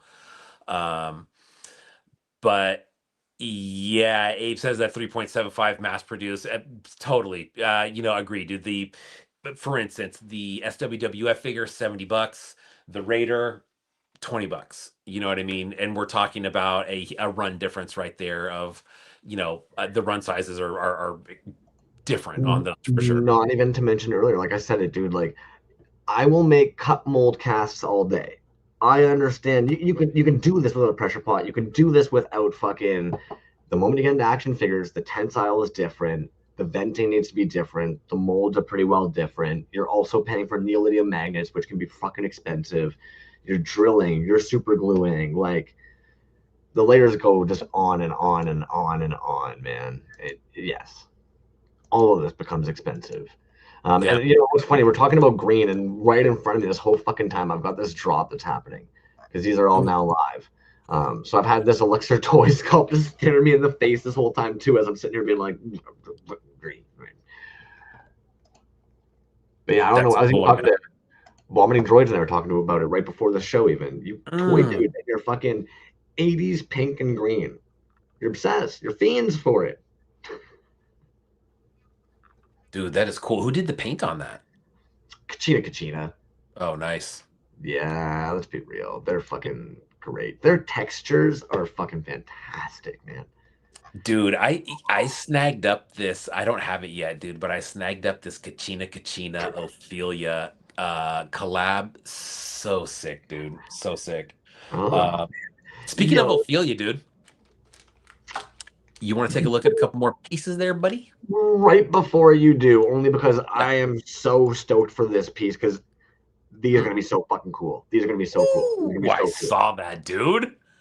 Get out of town with that. Yeah, these are gonna be so much fun, man. You can just already begin to imagine all the cool colors they're gonna be Oh doing with my this. God, Like, dude. oh yeah, beautiful, beautiful. Beautiful. You're right, dude. The some of the paint work that we're gonna see on those are gonna be so fucking rad, dude. I mean, the idea alone. I mean, I saw that and I'm just like a vinyl lava lamp, dude. Look at that shit. Like And then, brilliant, brilliant. and then you start looking at the sculpt, and it's sick, dude. There's gonna be some super sick shit. The simplicity but technicality to all of this is just so sick, dude. Hmm. Anyways, yeah, show off your fucking rad ass Ophelia piece. So Ophelia, so there's two that I'll show. This one was really cool. This was something extra that he had there. These were all, as far as the paints and stuff go, these are all pretty much one-offs, but these are wind-up toys. I Um, don't think I've ever seen those on their page. yeah, dude, I don't think they're on there, honestly. He had a bunch of them though. I don't even think they're on there right now. But yeah, these little wind-up toys, very cool. Bam. That is such a weird Zymet-esque looking piece. It is, dude, and that's funny, dude. I think that's kind of what caught my eye. There was all kinds of different styles of these, but the kind of copper patinaed look, I like that. He does use the doll eyes on there on all of these. Um, but yeah, dude, super sick. Boom. So that's the wind up toy, and then so this one right here, man. This is a collab with Spiral Club and Ophelia. Um, Now, not this particular one. I want to say there was probably three of each different kind. But this is the collab, and he added the tentacles to this one, and then did the paint on it. Super cool, man. These are still available on his site. Not this particular one, but there's a couple other versions of this that are available. But There's uh, so much happening. Does that head thing actually slide up over top? no, this is just like a little extra piece that he put in it, man. He was telling me Neat. about it. There is another little piece. I should have probably opened this up there at the top, but God, dude, it's a beauty. I don't know. I don't blame you for not opening. I don't. Yeah, I'd be ramming that thing on top. That's fun, dude. Those colors. I know, man. The colors are really, really cool. I bet it's gonna smell so good. Oh, I'm sure it's gonna be great. We talked about him being on the show. He'll be on the show in the near future, which will be fun. I think the last time we started talking about it, he was doing a move. Um, but yeah, man, he had a great table at Assembly Required. I wonder if their years in ceramic work almost kind of helped push this design style that we see now. Yeah, it would be a good question. We didn't talk about that at all. I don't know what this joy thing is it has written on its face, but must Yeah, must so be some Japanese word. I've never heard of this. well, if you look at if you look on his site, the other versions have a different word on them.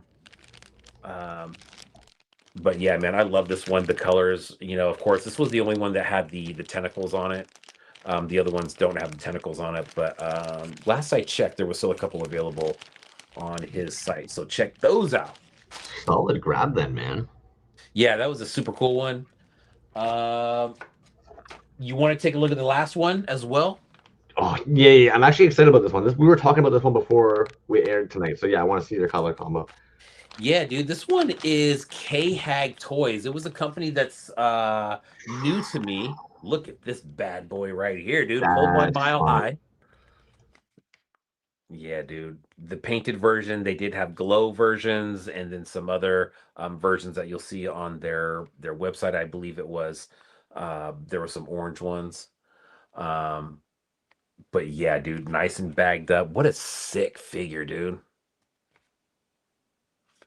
Nice guys too, man. Had a chance to chat with them. They're, plugging away at designs as they're sitting at the table um, at Assembly Required in Asheville. Um, Yeah, pulled by Mile High Safubi. I think I said that. Chellapeake is the name of this one, but this is the painted version. There's a glow version out there. But this is badass, man. I love this one. It's got a cool little story to it too. I believe they're working on a comic book as well. Uh, there it is right there, man. K-Hag.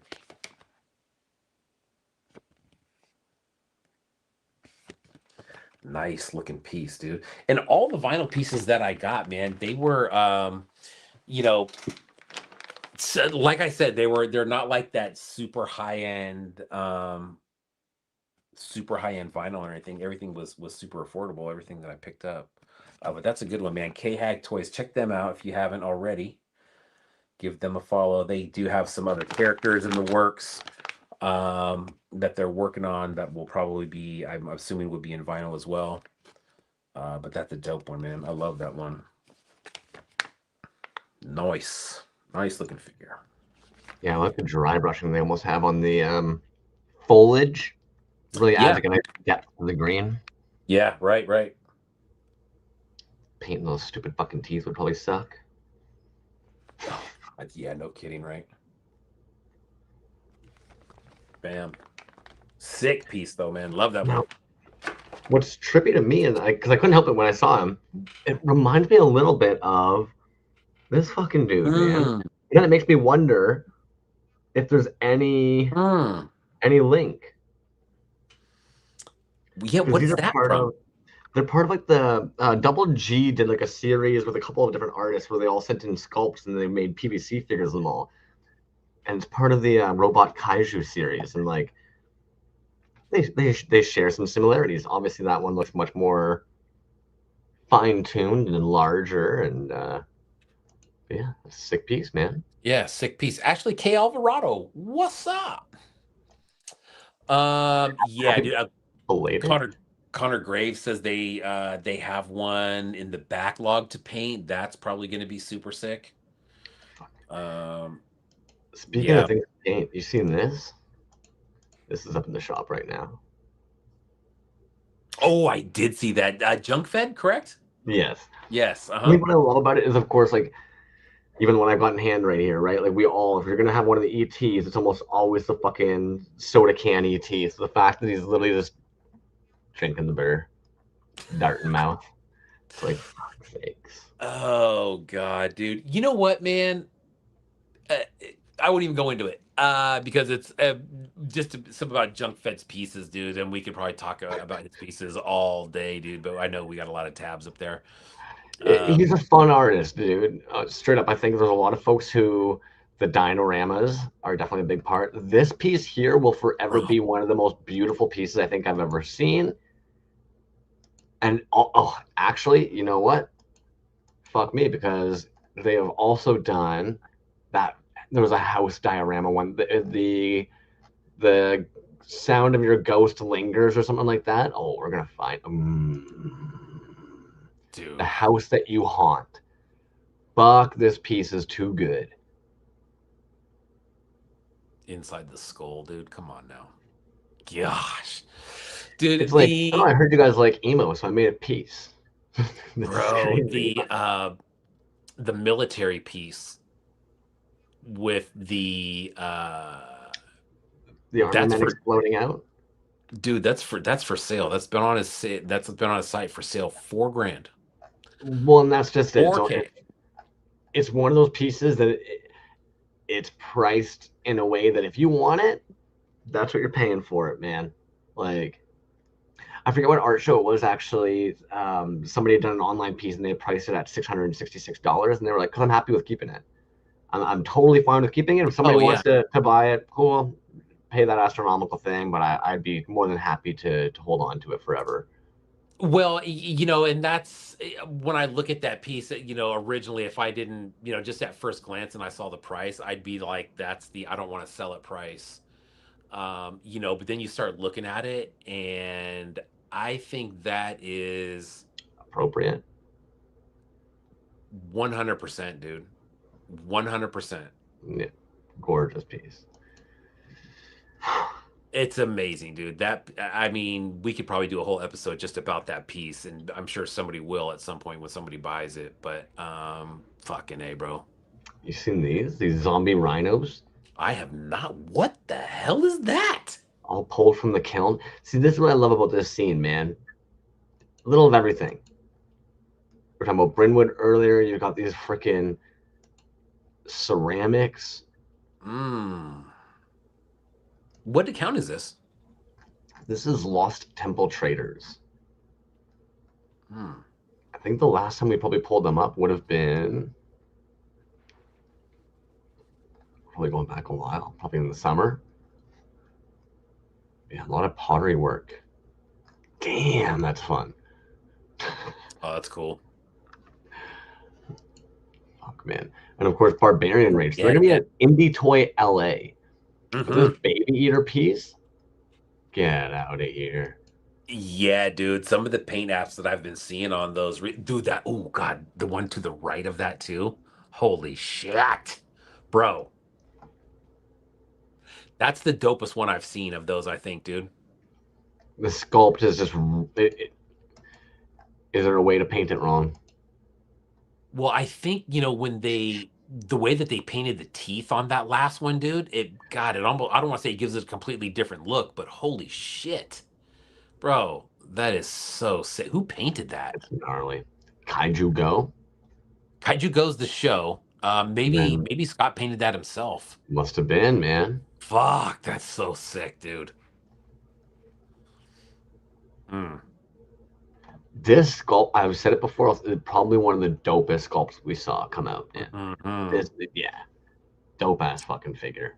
Yeah, man. Maggitarius did a line of painted ones though that were super sick. So you were at Assembly Required. You would have seen a bunch of these beauties. Yes, sir, I did.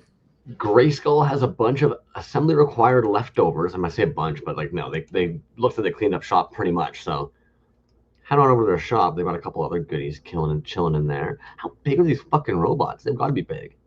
Big. They and the one on the right there too, that kind of purplish one.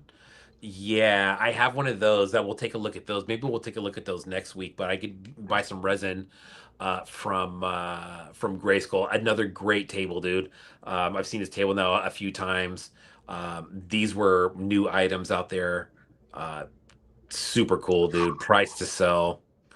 Um, yeah, dude. He gave us one of those guys on the right there. Yeah, he gave us one of those for a giveaway as well. Oh god. Yeah, maybe we'll do that one next week so we can advertise it a little bit. But yeah, man, there was lots of stuff at that table too. They honestly, they started UVing their table, and it makes such a big difference, man. It really does, dude. And you can see that when you walk by and people stop. I mean, that's definitely something that gets you to stop is when you have, I mean, shit, dude. I was walking by and I saw these two figures and they were under the UV light, and I'm just like, well, fuck, how can you not buy those, dude?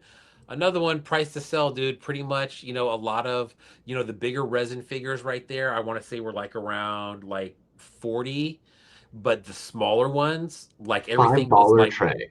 Like yeah, and $20, on 3.75s. Um, Again, dude, for to go to a show, um, to see a table like that and everything to be so affordable and looking cool like that, dude, I think that's what those shows are all about, man. I could walk in that show and not know shit about shit and look at that and go like, oh fuck, that's cool, man. I'll buy that for $20. Hell yeah, yeah, you know. yeah. The Crystar figures, I'm sure were popular as well.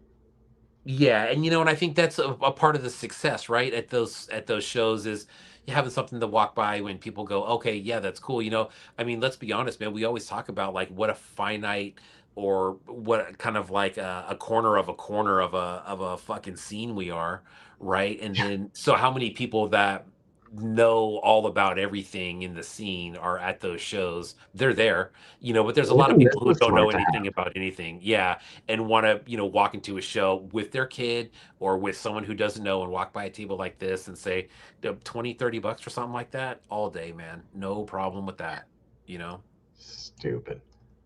Yo, you brought these guys up last week. I couldn't remember if we actually pulled up their page because Toy Creed. You know, there Toy have been some Creed, yeah. work of theirs, but holy shit. shit, I am in love with their work, man. Bro, that dude on the so this is what I was talking about, bro. Okay, so check out these fucking things that he made. The Ozzy Osbourne one in the front, I believe that one sold out. That's a Oh really shit. cool one. Yes, right there, dude.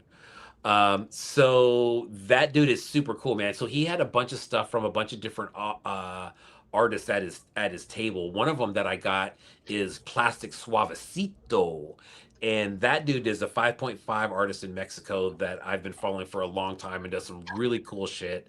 And he had some stuff there, so I snagged one of those up. We'll take a look at that in the next week or so. But um, they were kind of like Cash Brand in the sense that they had stuff from a bunch of different artists. What I Yeah, like there's about some this, Bone Castellanos chilling there. yeah, dude, there was stuff from a whole bunch of different people.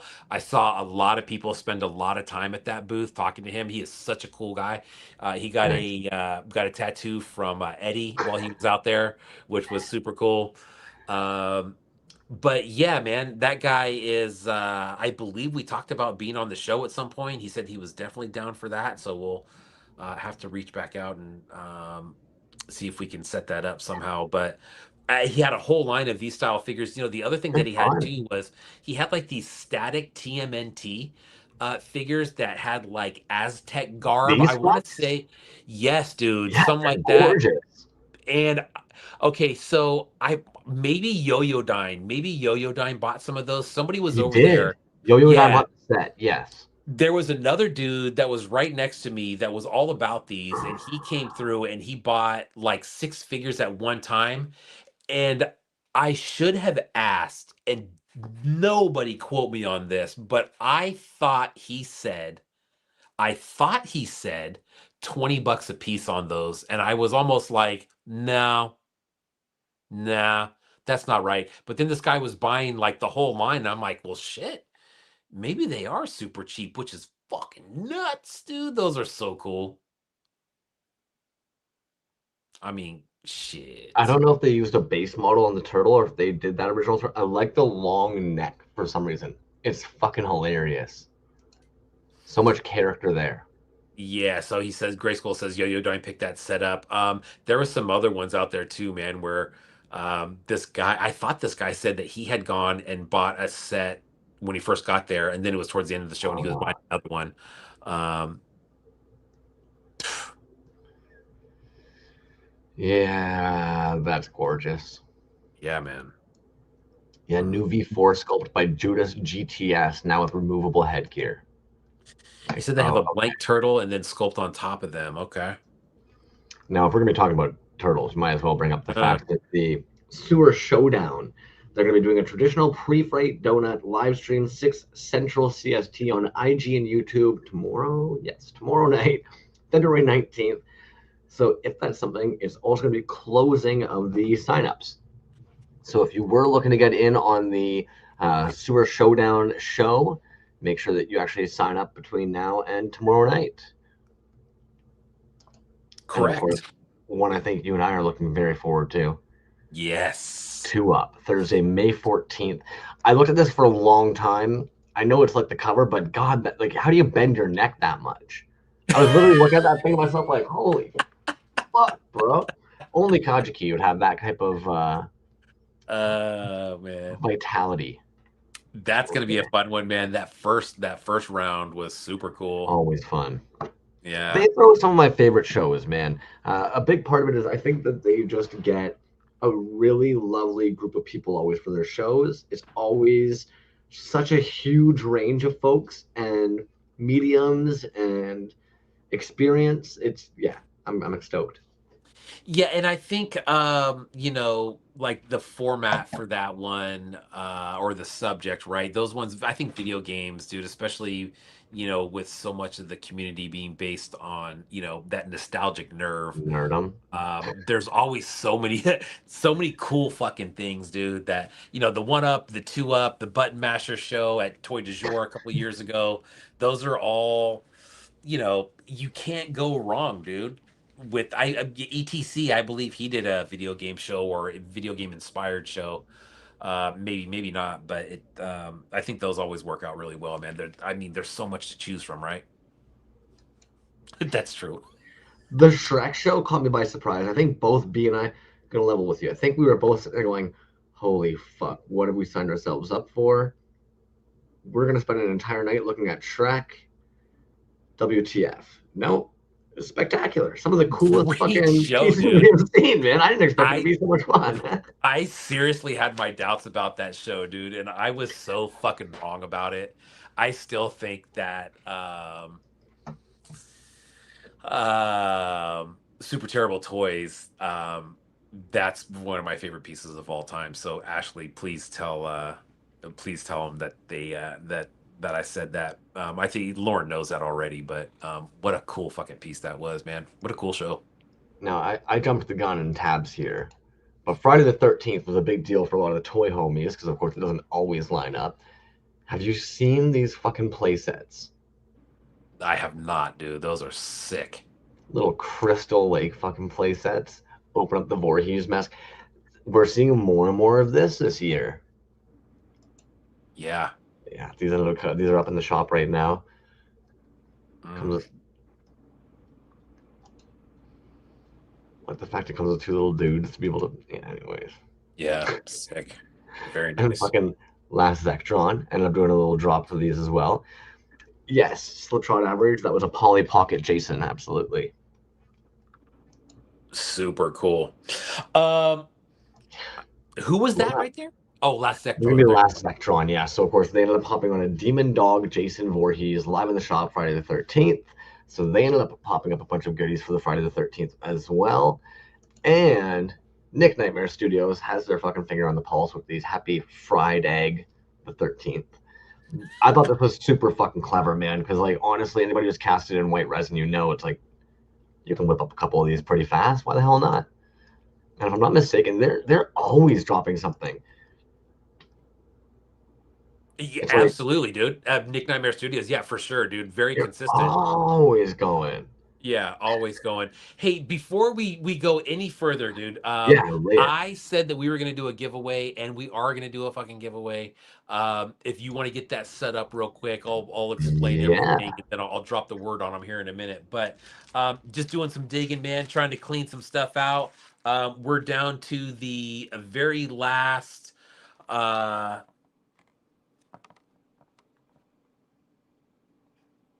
this is somebody help me out with this. Santa Maria. It's from DKE.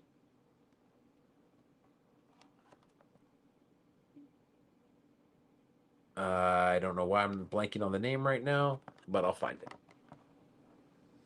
That's gonna be the giveaway tonight. We're gonna get rid of the last of this stuff too from DKE. Uh, Suck Lord, the Suck Hour show, the Invisible Suck Lord. It's another DKE pack. Manly Art Magazine. Bam, that's the figure we are giving away. Again, Attack Peter. Peter Attack Santomeri. Peter. CAG Toys. Damn. Winner chicken dinner, bro. I should just send this to you, but thank you for saying that. I've the Santa Maria and the Attack Peter's work is sick, by the way. Huge following. If anybody doesn't know Attack Peter's account, check that out. You'll be highly impressed. Let's do so. If you want in on this, all you're gonna do is the word that we are gonna put in the chat is toys, Toyz. Comment toys if you want to be entered into win the Attack Peter piece with a bunch of other stuff. We'll probably throw a bunch of stickers in there and get rid of some of this stuff. We got plenty of stickers to give away. Stickers from last few shows, all kinds of stuff. Is So that one a sticker of all the stickers? yes, it's a magnet. It's a Oh my magnet of all god. the It's a magnet of all the stickers, dude. I was just throwing some shit together and they actually sent it back to me and they're like, yo, some of the fucking wording on there is too small. And I was like, I don't give a fuck, print it anyways. And that's what we got. You're so fucking jokes, man. Dude. Toys. There we Yeah. go. Comment the word toys if you want in on Attack Peter. By the way, this was courtesy of Dove at DKE. I If love you're the looking backer for art. it, yeah, dude, super cool. If you've been living on a different planet for any length of time, go to dketoys.com, shop around, pick yourself out something nice. You know you deserve it. Do it. Fuck, man. Yeah, no, that shop definitely has some gold in there. I think people kind of forget sometimes At how much. 100%, dude. And I think it's very worth it to just kind of do a lap every now and then just to kind of check it out. Stuff does go on sale.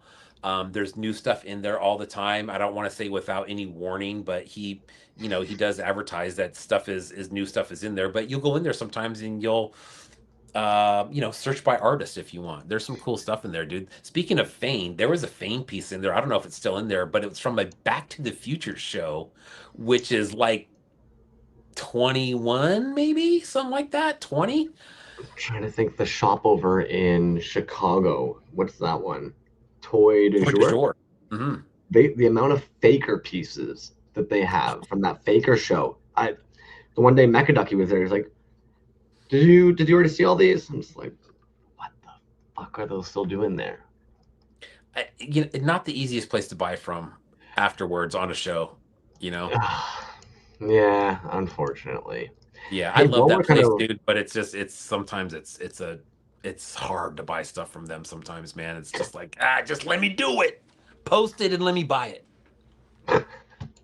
Yeah. I'm sure everybody saw this one. It's an account way larger than what we normally share, but seeing what they did here, maybe it'll inspire somebody else. I thought this was a fucking really cool concept.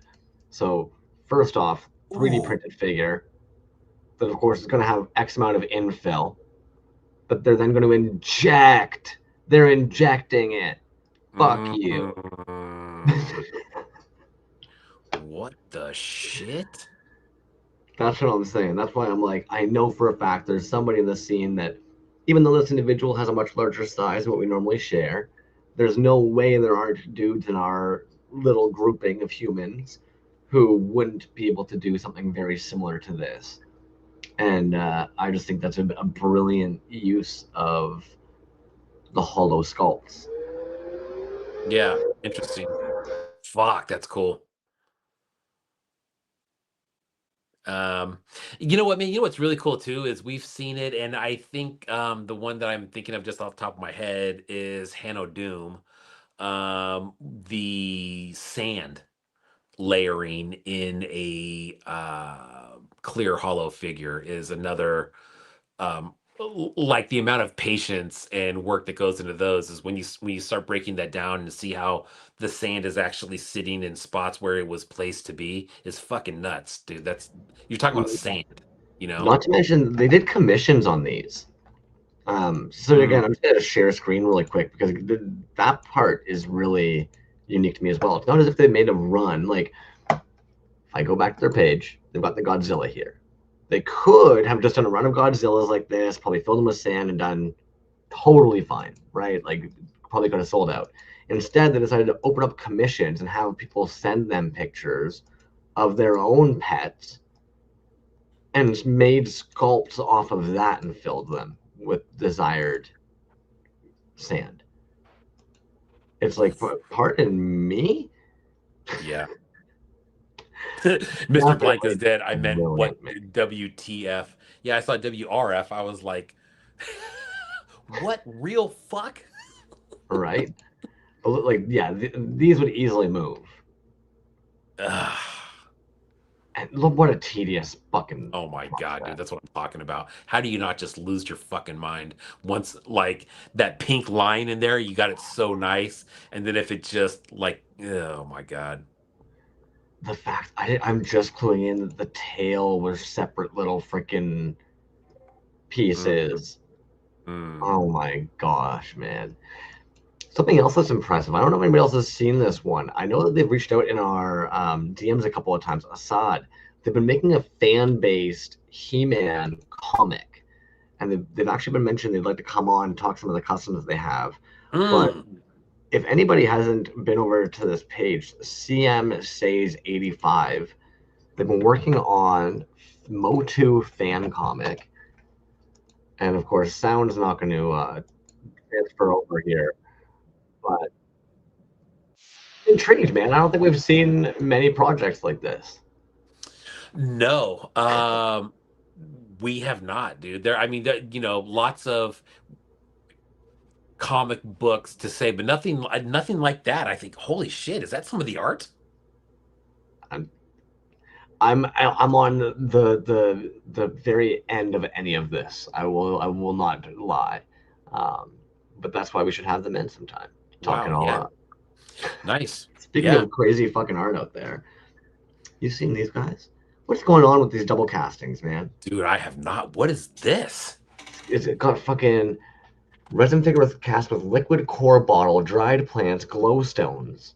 It's like, okay, want to put anything else in there? Would you like some of my DNA to put in there too?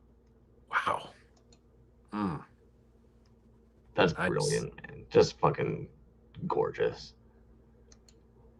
And I think the last one, the Fun Corner. These are actually going to be going on sale on Saturday, 9 a.m. PST, 1 year celebration of the TFC Bright Skeleton. I like that, man.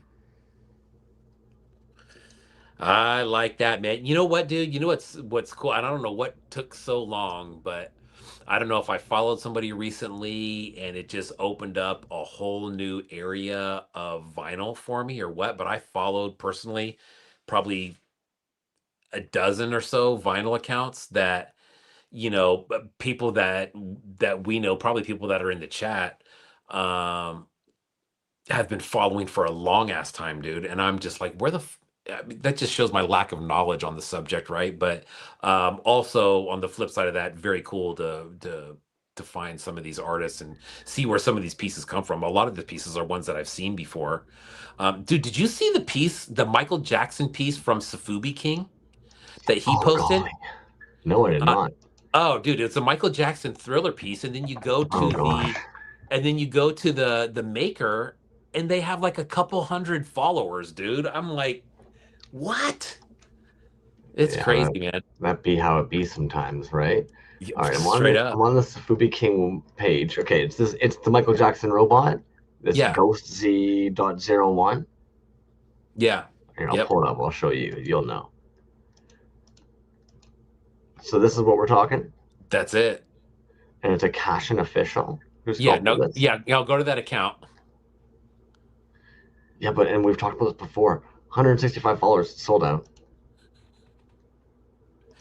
I was like, Like, shit, man, I oh would have bought one of those. I had no idea that even existed till I saw Safubi King post that, no, brilliant.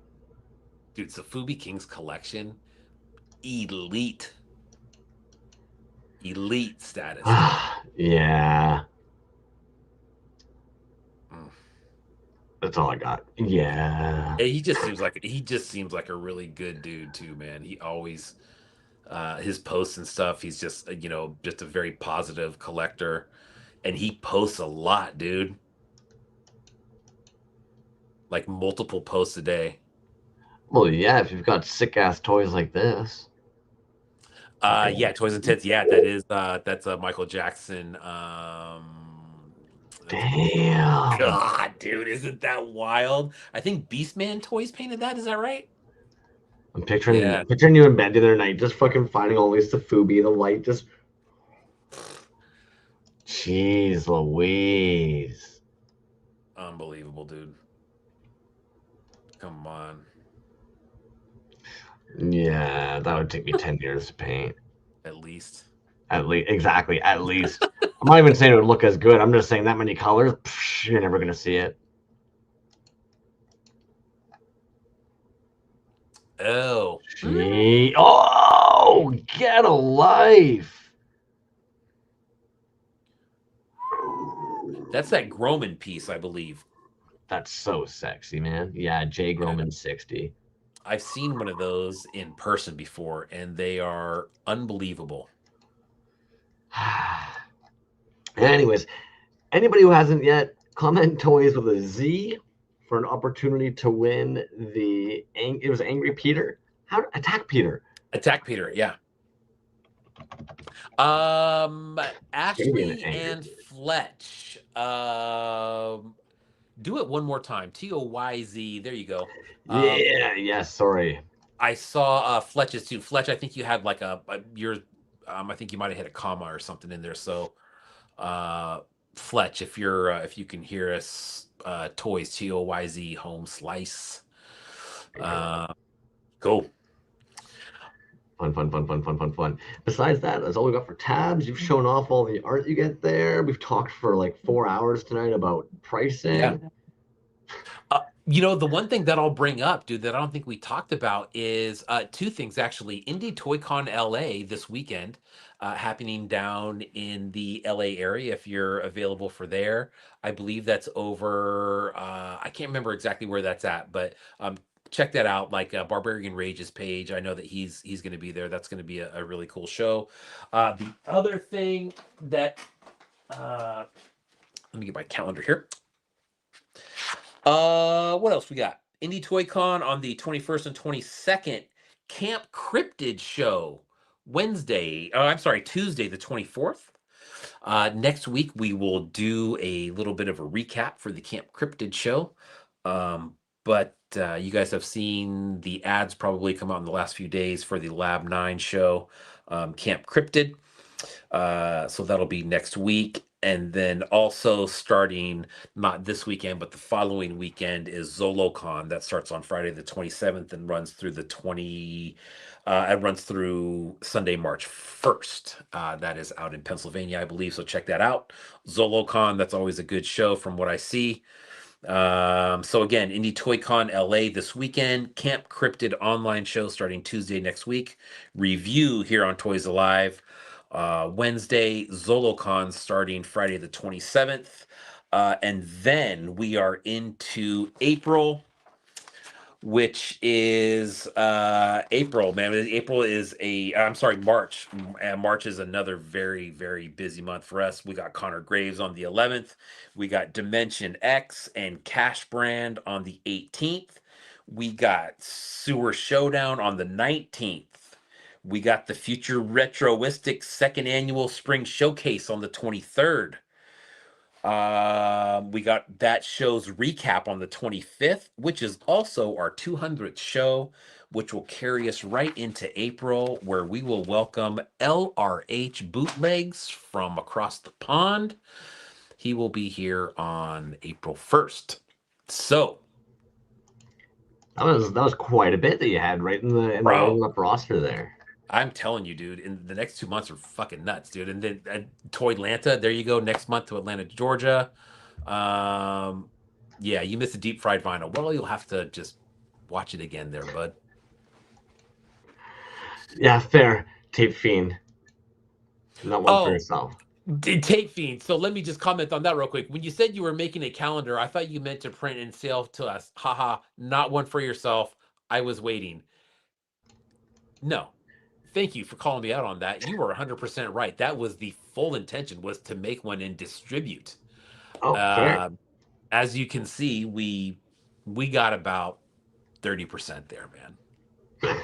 Hey, at least we know what's coming up. You want to Swing and a miss. you want to do a draw for this? See who's Let's going home with do that it. baby. Let's do it, man. Um, yeah, Tack Peter piece. Good luck to everybody who entered in that one. Toys was the word. I gave a last little, but Toy Box's Toy Store. Let me pull that up here in a second, here, friend. 8-bit Mike Toys. Ew. 8-bit Mike. Here's something funny, dude. Is Mike, I'm so glad you won, dude. I'm gonna put this stuff together, but I've had another separate envelope for you. And I'll just throw this in the box for you too. But I believe Mike said that he wanted one of these a long time ago. And it's been sitting here. And so finally, dude, I will get together a nice chunky box for you and get that in the mail this week. Congrats, dude.